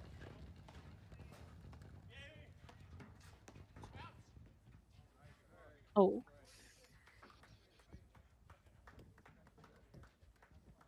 There it is. There's the match. So Benkeim Burus, we'll go back to when you pick what court we want to go back to. Let's just catch the end of this tiebreaker here. We also have a set point here with Lofgren and Ong down 6-1 in the tiebreaker. And man, we saw the first 3 quarters of this tiebreaker. The points went really quick. I think Garcia-Nieto really amped up his mobility, a lot of blitzes moving forward, and 6-1 or 7-1. That was a pretty quick tiebreak for Garcia and Theiler. So maybe, Patty, let's call one more quick audible, pop over to the McNerney match, who is live. We have first set 6-1, 1-all, 30-15. Graham McNerney serving. Blue sweatshirt, Adam Morgan. Navy blue sweatshirt. White hat, near side. And that's, I believe, held in the deuce court and Lofgren in the ad. Tweener.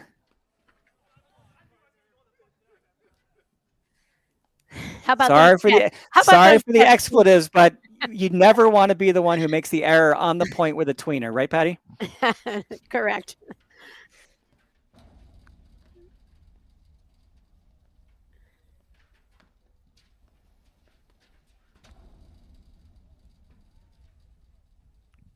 Held Lofgren firing away, trying to figure out some magic formula here to break down McNerney and Morgan. But, I mean, McNerney and Morgan, are they better from the net or are they better from the baseline, Steve? What would you say?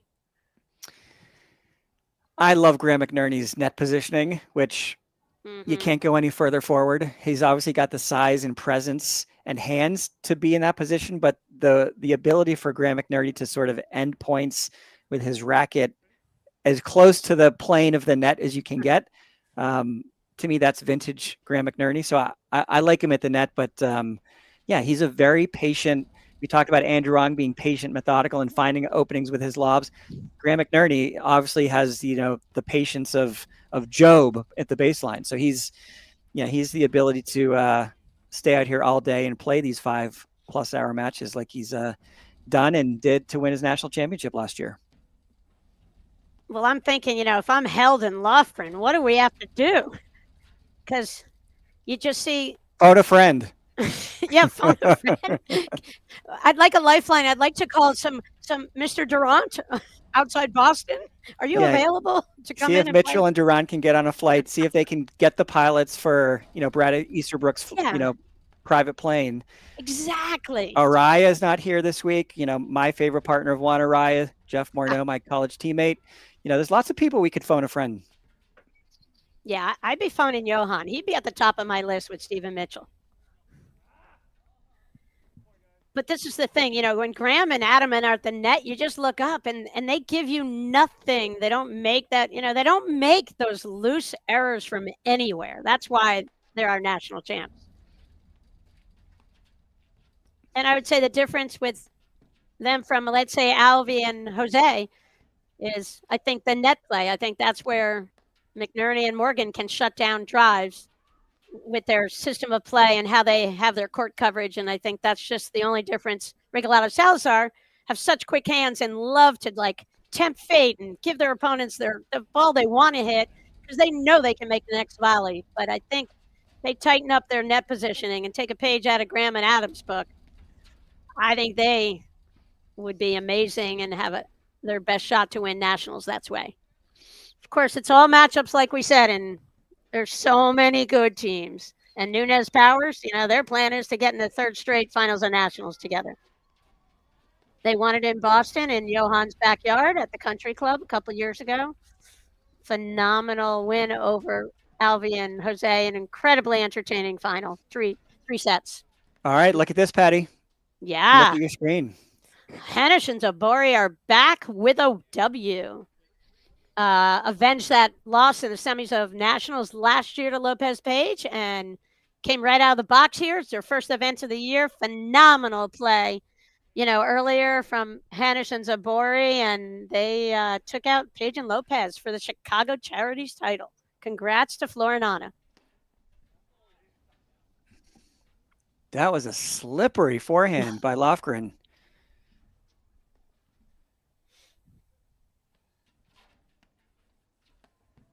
Steve, 3 years ago, what percent of the players on the guys' tour were serving sidearm, and what percent now? What's the difference that you see? Well, we talked about Lofgren's sidearm underhand. It's less. Durant and Mitchell were two that went to predominantly underhand serves. Johan used to go back and forth when he lost the underhand a little bit. To me, it's less. I'm not good with numbers, as my friends tell me, but it's got to be less today than 3 years ago, right, Patty? Yeah, I think it's far fewer. You saw a lot of players experimenting with it, and especially in the warmer weather, it seemed like by hitting that roller, the ball could stay down, and you didn't have those returns coming at you a million miles an hour. They only came at you, 500 miles an hour. But it doesn't seem like as many people are using it.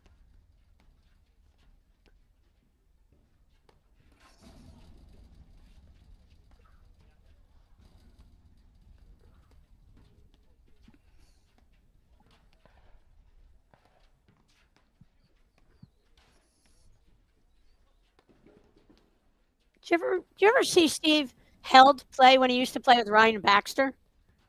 I think they teamed up a couple of years ago probably. It's dating myself. But yeah, I think I've seen them play before. They Baxter's in the draw this weekend, if I'm not mistaken. Yep. Looks like he went out potentially in the round of 32. Yeah, he did.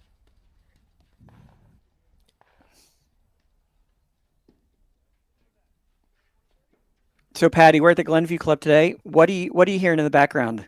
Maybe bring the audience who's not so familiar with the Chicago's charity background noise at the Glenview Club. Yeah, well, I'm twitching a little bit every time I hear a shot fired. It kind of catches you up by surprise, but after a while, you get used to it. They've got the shooting range here at Glenview. What a beautiful facility with this layout, all these paddle courts, beautiful paddle hut, amazing golf course, great facility. Here in Gulf, Illinois. There's something always going on at the Glenview Club. All right, Patty, the second set has started here. Ong and Lofgren on the near side. Let's hop over here. See how this first starts to the second set. Any dynamic we see.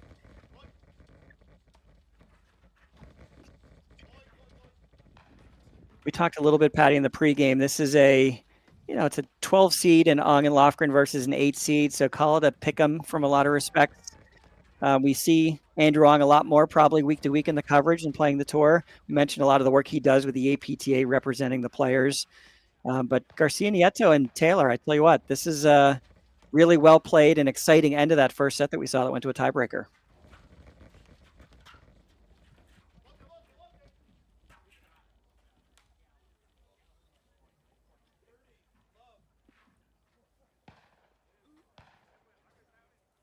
I just learned yesterday that Garcia-Nieto grew up, and he knew Alvi Regalado growing up. Did you know that? They were both ranked highly junior tennis in Spain.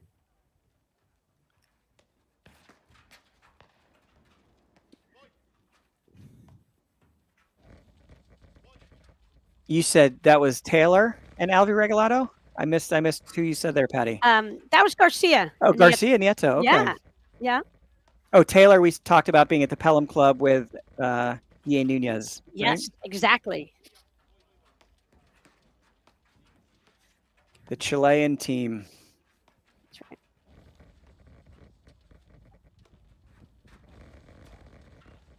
And Gonzalo's favorite pro athlete growing up, no surprise, Rafa Nadal.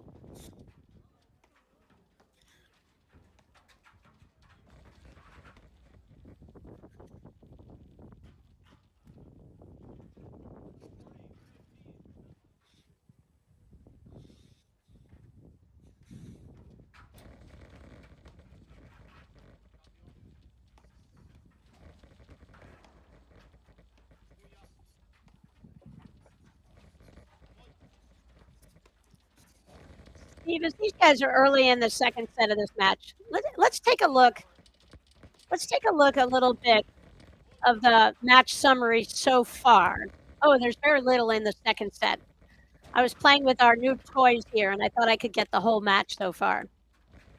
There we you go. Thank you, Steve. Holds, breaks, 3-3. 60% break points converted.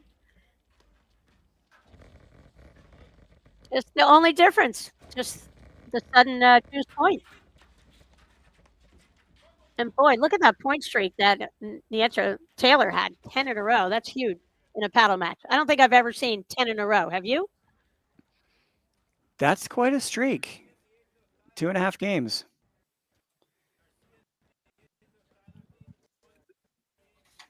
So, Patty, how about we drop to a commercial? We will be right back from the APTA YouTube channel with coverage brought to you by Streambox Labs and statistics by Court Director.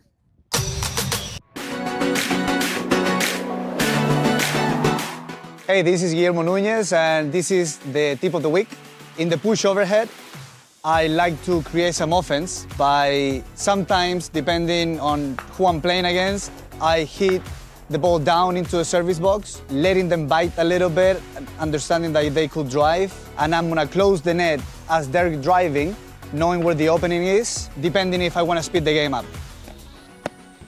When I decide to hit the ball down into the service box, I'm baiting my opponent to drive the ball, so I'm planning that. If I don't want that to happen, then I'm gonna reset straight deeper into the middle, and nothing happens.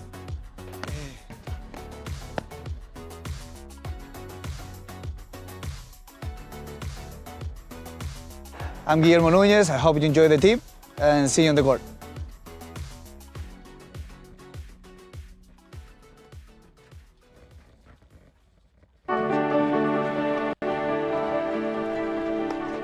Hi, I'm Ellie Hallbauer. I live in Cincinnati, Ohio, and I am the director of junior rackets at Kenwood Country Club. So I started playing platform tennis because I was at my parents' home club called the Lyceum, and I was playing pickleball.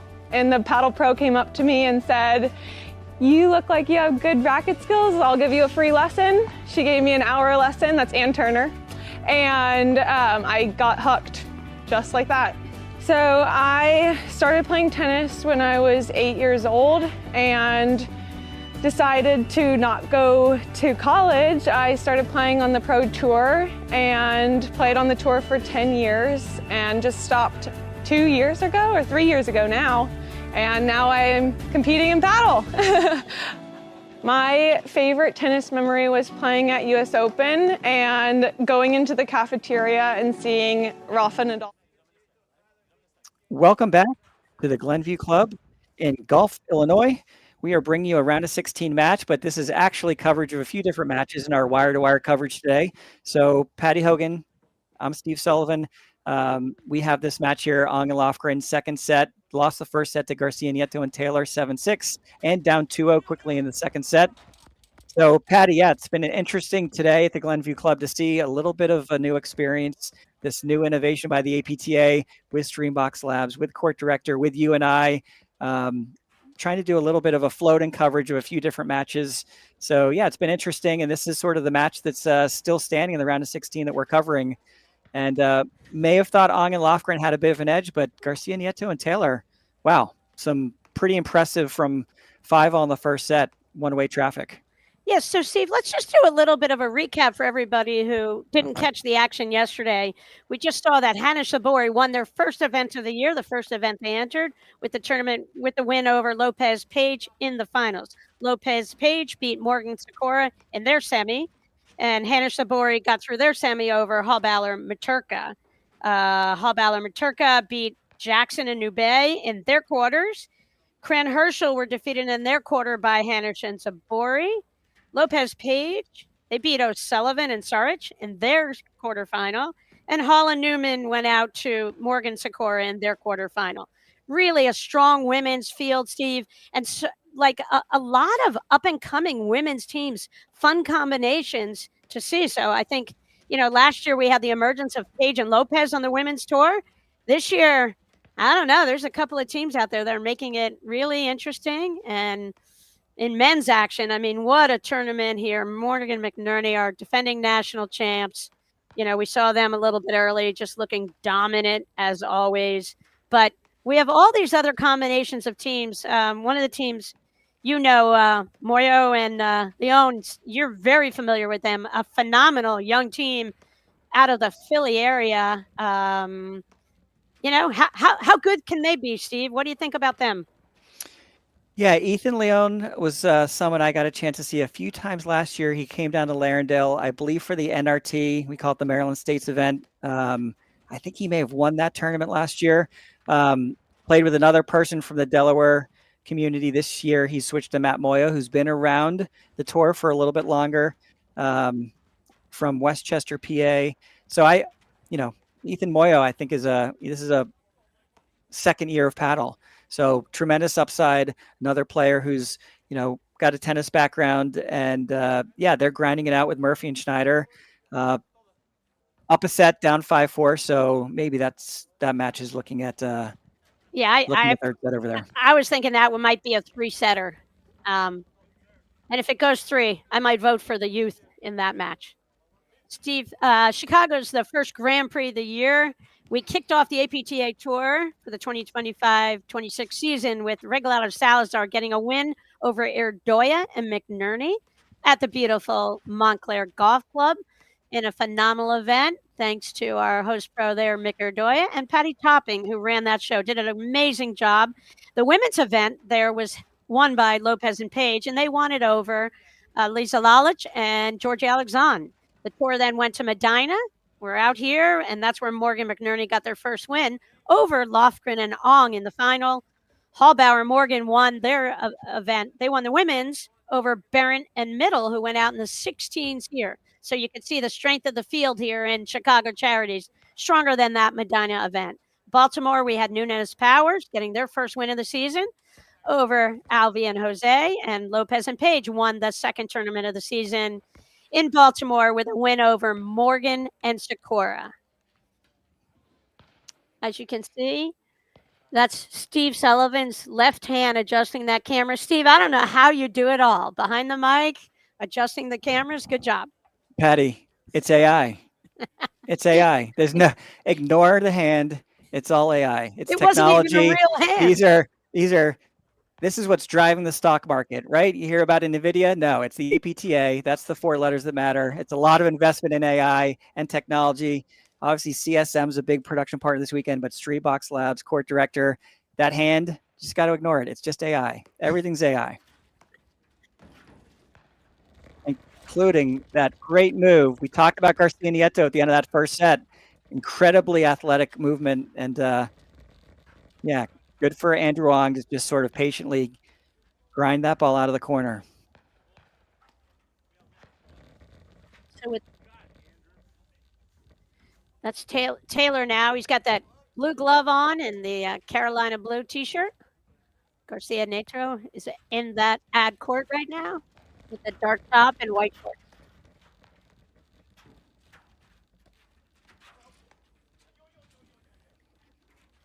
Steve, when you started playing platform tennis, was it weird for you with this rough surface to play in shorts? Did you think about it? Was it rough to say that middle part again? Like when you started playing paddle, when I started playing paddle, I remember walking onto the court and, I had no idea about this great sport or about the surface that lets you play in the rain or the snow, which I thought was the greatest thing ever until you play in rain and snow. Then it's not as much fun always, but you're still playing a game and, so I don't mind that. But I remember getting out on the court and, you get the grit on these courts. So those of you watching at home, if you haven't seen it before, and the ball grabs that grit, and that's where you see the impact of the spins, all the overhead variety these guys have, and that court, is a huge factor, that grit, and how the ball will bounce. But I remember, Steve, I just always thought about, boy, if I ever fell on the court, that would hurt. I mean, I grew up playing on red clay on public courts in Cranford, New Jersey, down the street from my house, and I fell a lot in my childhood. But, it was just weird for me going to the surface on a platform tennis court. But I never look back. I love it. I love how it gives you the footing, and you just get used to it right away. Yeah, I mean, my experience, I came to paddle pretty late, played tennis, as I mentioned, all through childhood.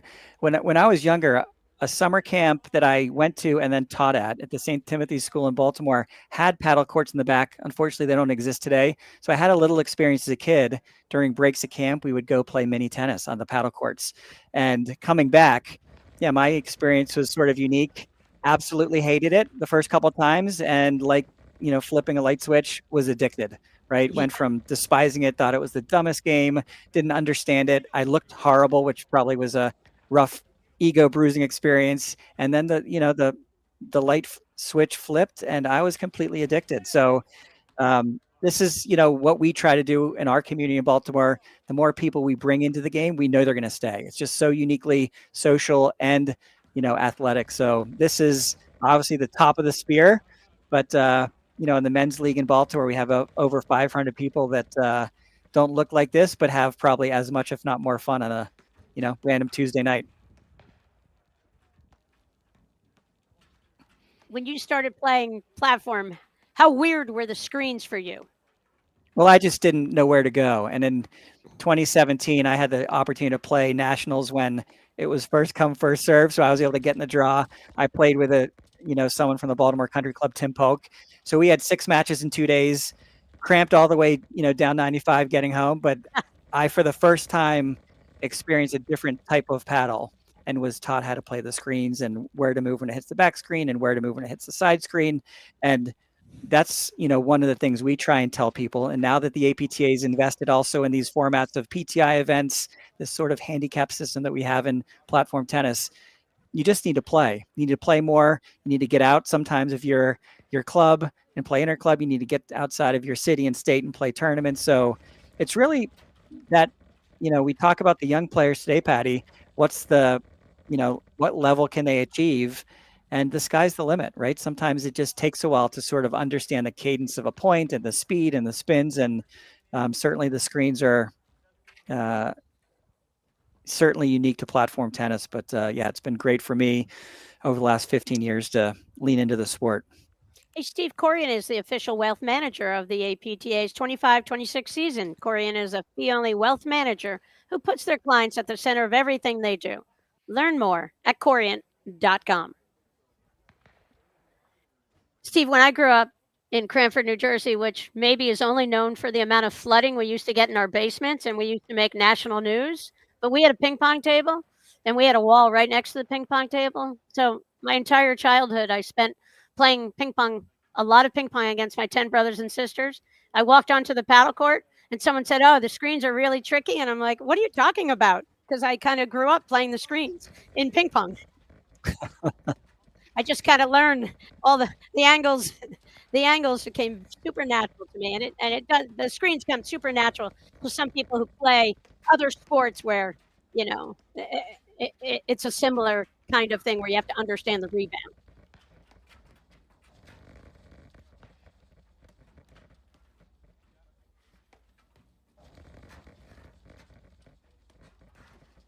Steve, will you be able to travel up to the Aronimink for the second Grand Prix of the year?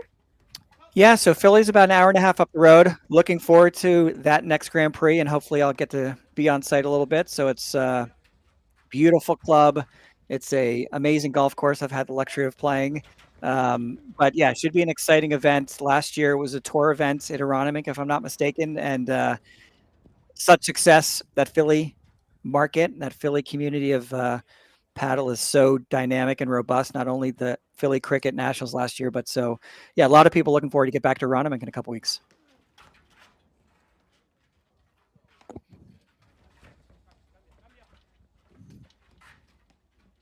All right, third word of the day, cambia, right? That was a switch call by Alex Theiler. Steve, I am so impressed with your language skills. Yeah. You're the only one, Patty. And I appreciate it. I appreciate you in that. Sige, keep going. Continue.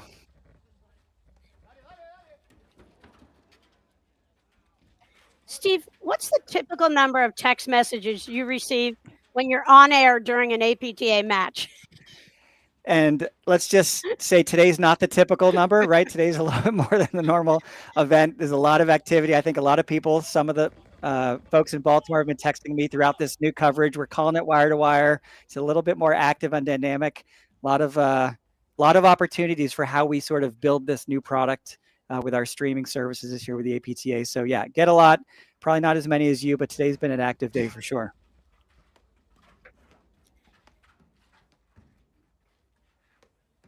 Andrew, you see me with the net here hitting the overheads. He's got a little bit more arm, a little bit, similar to Drew Broderick, a more arm than shoulder turn. Like you see some people really load the legs and sort of launch that Statue of Liberty profile. But Andrew, very effective and very methodical in how he sort of thinks about opportunities to, separate the team, find openings in the court. Lofgren serving that sort of unique underhand serve. Yeah, how tall is Randy's? Randy's 6'3", 6'2"? Yeah, that looks about right. It's got to help being that tall, hitting that sidearm serve.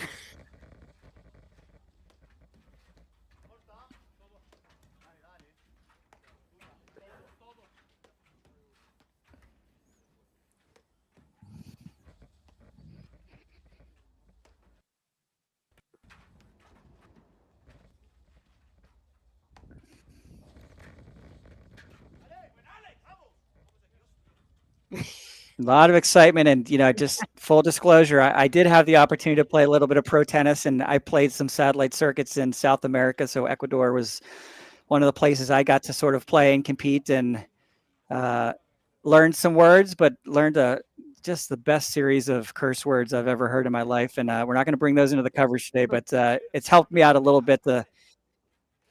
Yeah, nice to see Garcia-Nieto and Theiler highly communicative today.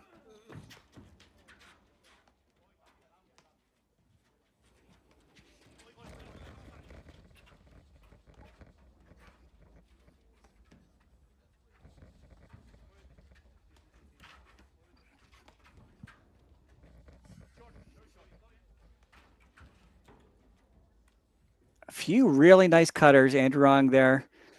Another match update, Patty. Yeah.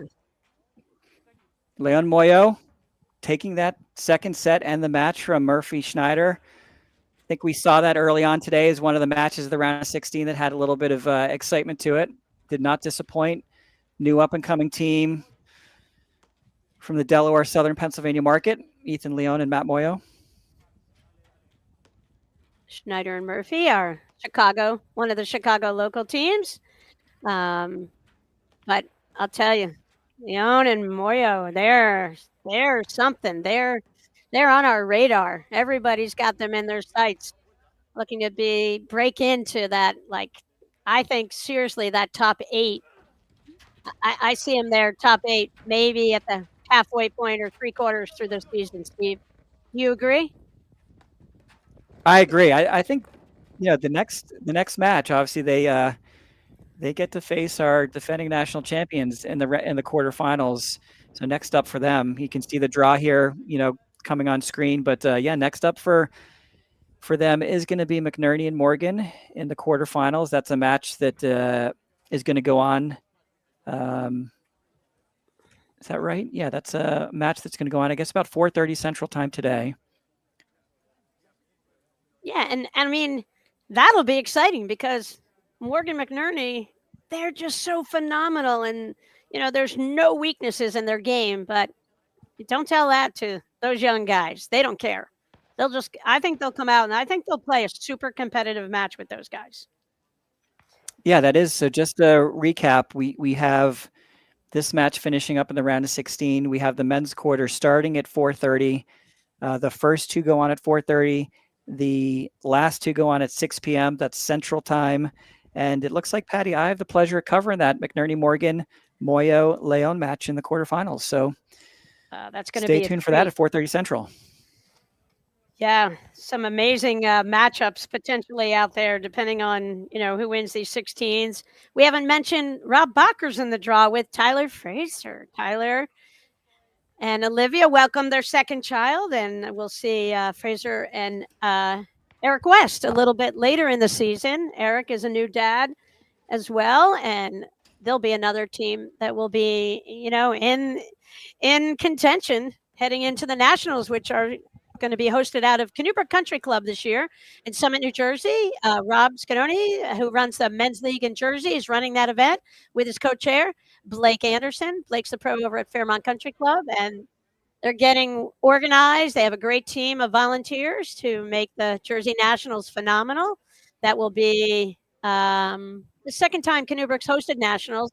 Kennewick also hosted it with their host pro, Drew Broderick, in the COVID year. That's when Brookline was going to do it, and then we kind of had to have a pause on that. And then a lot of the players felt they wanted to compete that year, and so Drew Broderick, Craig Morgan, and myself helped put together an event 2 months' notice, and we held the Nationals that year. And it'll be back to Kennewick. Well, they'll also get to see the induction of their pro and director, phenomenal player, 5-time national champs. Drew Broderick will be inducted into the Platform Tennis Hall of Fame on the Friday night of the Nationals weekend.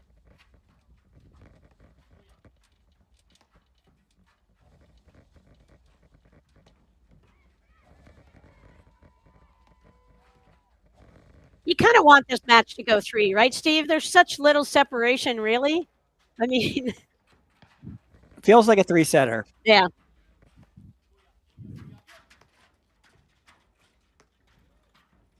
I do like that the spark that Ong provides out of that ad court, Steve. I'm with you on that. I do enjoy watching him over on that side with his creativity.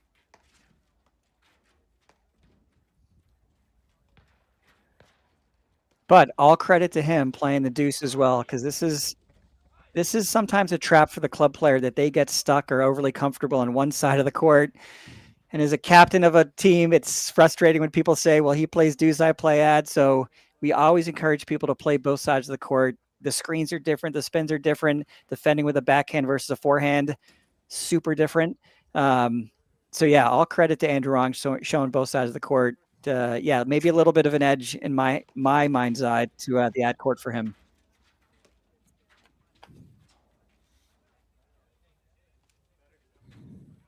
but you have to balance that again with your partner and what his strengths are, what his weaknesses are. So it's not always the perfectly clear thing to figure out.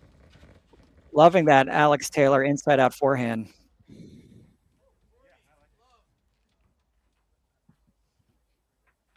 Yeah, it's really fun to see Theiler and Garcia-Nieto play. I just haven't seen them that much, and they got a ton of talent.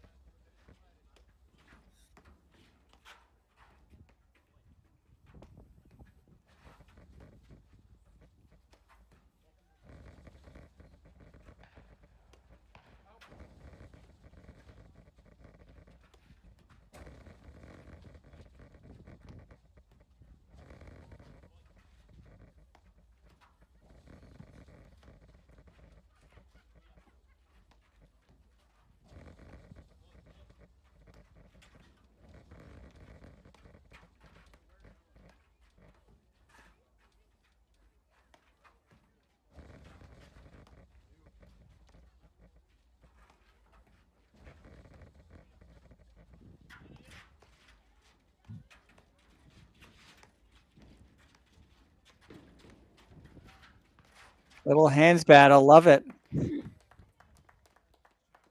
And you can feel a little bit of an edge, Patty. You called it felt like a 3-setter. You see Lofgren and Ong just sort of maybe reducing the errors, staying in the points a little longer, and yeah, some great tactical points last couple by Ong and Lofgren to get a 5-3 lead here in the second.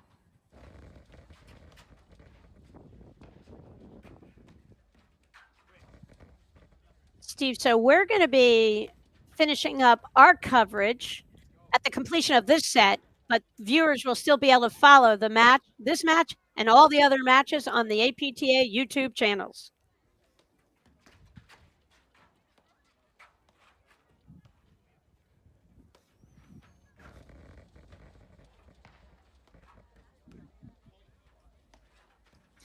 Steve, Saturday night here in Chicago, under the lights. I mean, it's just going to be, it is setting up for an awesome paddle night tonight here.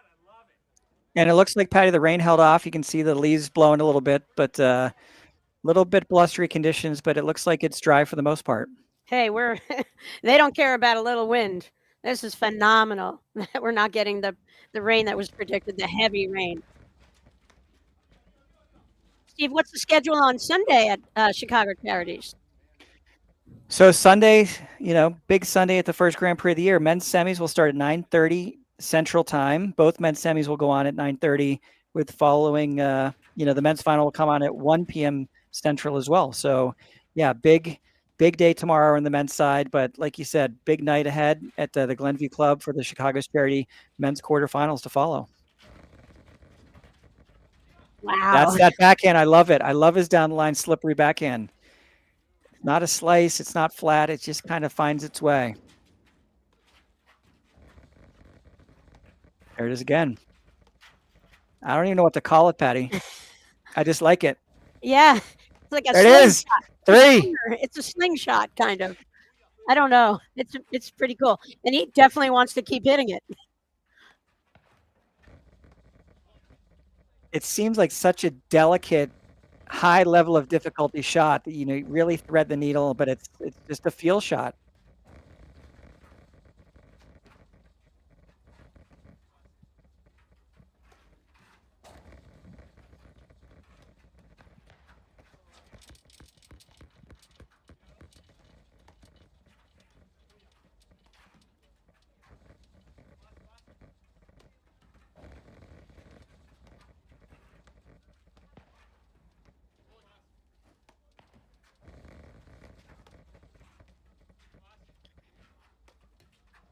You know what I'd love to see with Andrew is fake like he's going to hit the shot and actually just throw up a soft lob cross court, because those guys are onto it now. They're on top of the net defending it. So I'd love to see him mix it up a little bit. He did take that one down the line, but I'd love to see him make it look like a drive and then float a little bit of a lob up there. Yeah, I have to think he's keeping the same grip. He's got a pretty neutral grip, not the heavy continental grip. There it is. And interestingly, I think, Patty, in the first set, we talked about him playing on this side in the deuce court, not hitting a lot of big ground strokes. And then the second we said it, he hit 2 or 3 big topspin, two-handed backhands. But that's not his shot. There it is. But you see how Garcia-Nieto now is getting used to it. He's up there and he's kind of shutting down that shot. Right, because it's not the hardest backhand, and it doesn't have the most spin. So from a defense perspective, you're probably spot on, Patty. If it gets predictable, it's not the hardest volley to hit. So I agree. Let's see if he can sort of hide it a couple times or not. That looked almost like a topspin backhand. Yeah, he does come over it. Is that Mick Doria who's got that big one-handed topspin backhand? I've seen somebody this season. Similar stroke, Steve. Good comparison. You got the Broderick comparison with the overhead. You got the Doria comparison with the backhand. That's pretty good. I like it. I'm learning. Just threading the needle.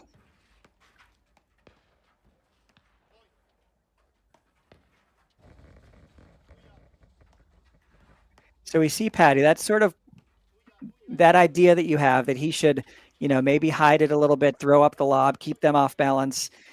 We saw not as much this year, a couple players who like to sort of show the big ground stroke with the forehand or the backhand and then go into the lob. It's sort of it's a little theatrical, honestly, but it's very sort of giving the perspective for the defending team at the net not to know what's coming.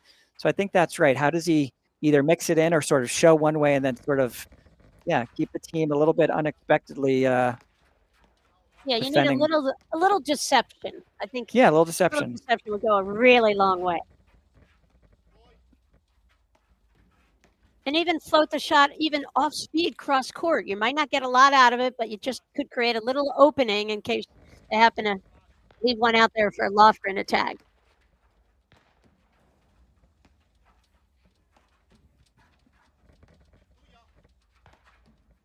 Because their offense is really coming from that shot for the most part in this point that's nearly 3 minutes long. One-handed backhand drives out of the out court. That's about it. They don't seem like they're looking for other offensive opportunities so much. You know what I mean by that, Steve? Like Ong's had a couple forehands that he's had a decent look at that he didn't tag where maybe he could have. Yeah.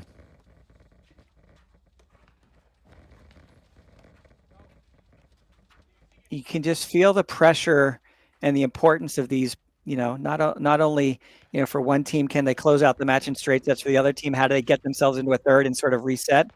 But, a lot of patience. Really like Lofgren's very compact, simple two-handed backhand. And he's not getting a ton of looks at all. But he's keeping the ball in play when he does get looks, which I think is really critical. Almost a 4-minute point there, Steve. I'm trying to find that 13-minute comparison. Oh, Randy comes up with the one-hander. He went over to that ad court. And he's like, if Andrew can do this all day, why not? Why not? So he just pulled a one-hander out as well. All right, Patty. Set point, game point, server's choice. Theiler serving to Lofgren.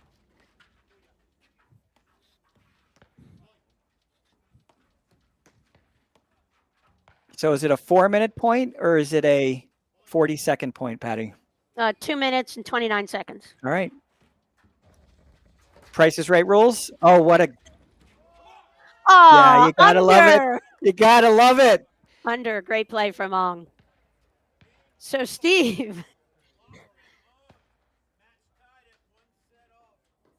I love to see the risk taking. Andron taking a step forward there, going in. Pretty cool. This is our first broadcast of APTA's Wire2Wire, where we wanted to jump about between ideally 4 courts of 16's actions. We didn't quite get that 4th court going. We had a little hold up in some of the match starting, so we didn't get to do that, but we saw some spectacular round of 16 matches here. Steve, anything you have to say before we wrap this one up? No, just a great experience. This great new product, Wire2Wire from the APTA. So looking forward to, a little bit of a quick look at the statistics from the second set. We talked about sort of the point differential in the first set that went, one-sided to Garcia-Nieto. This one was one-sided to Lofgren.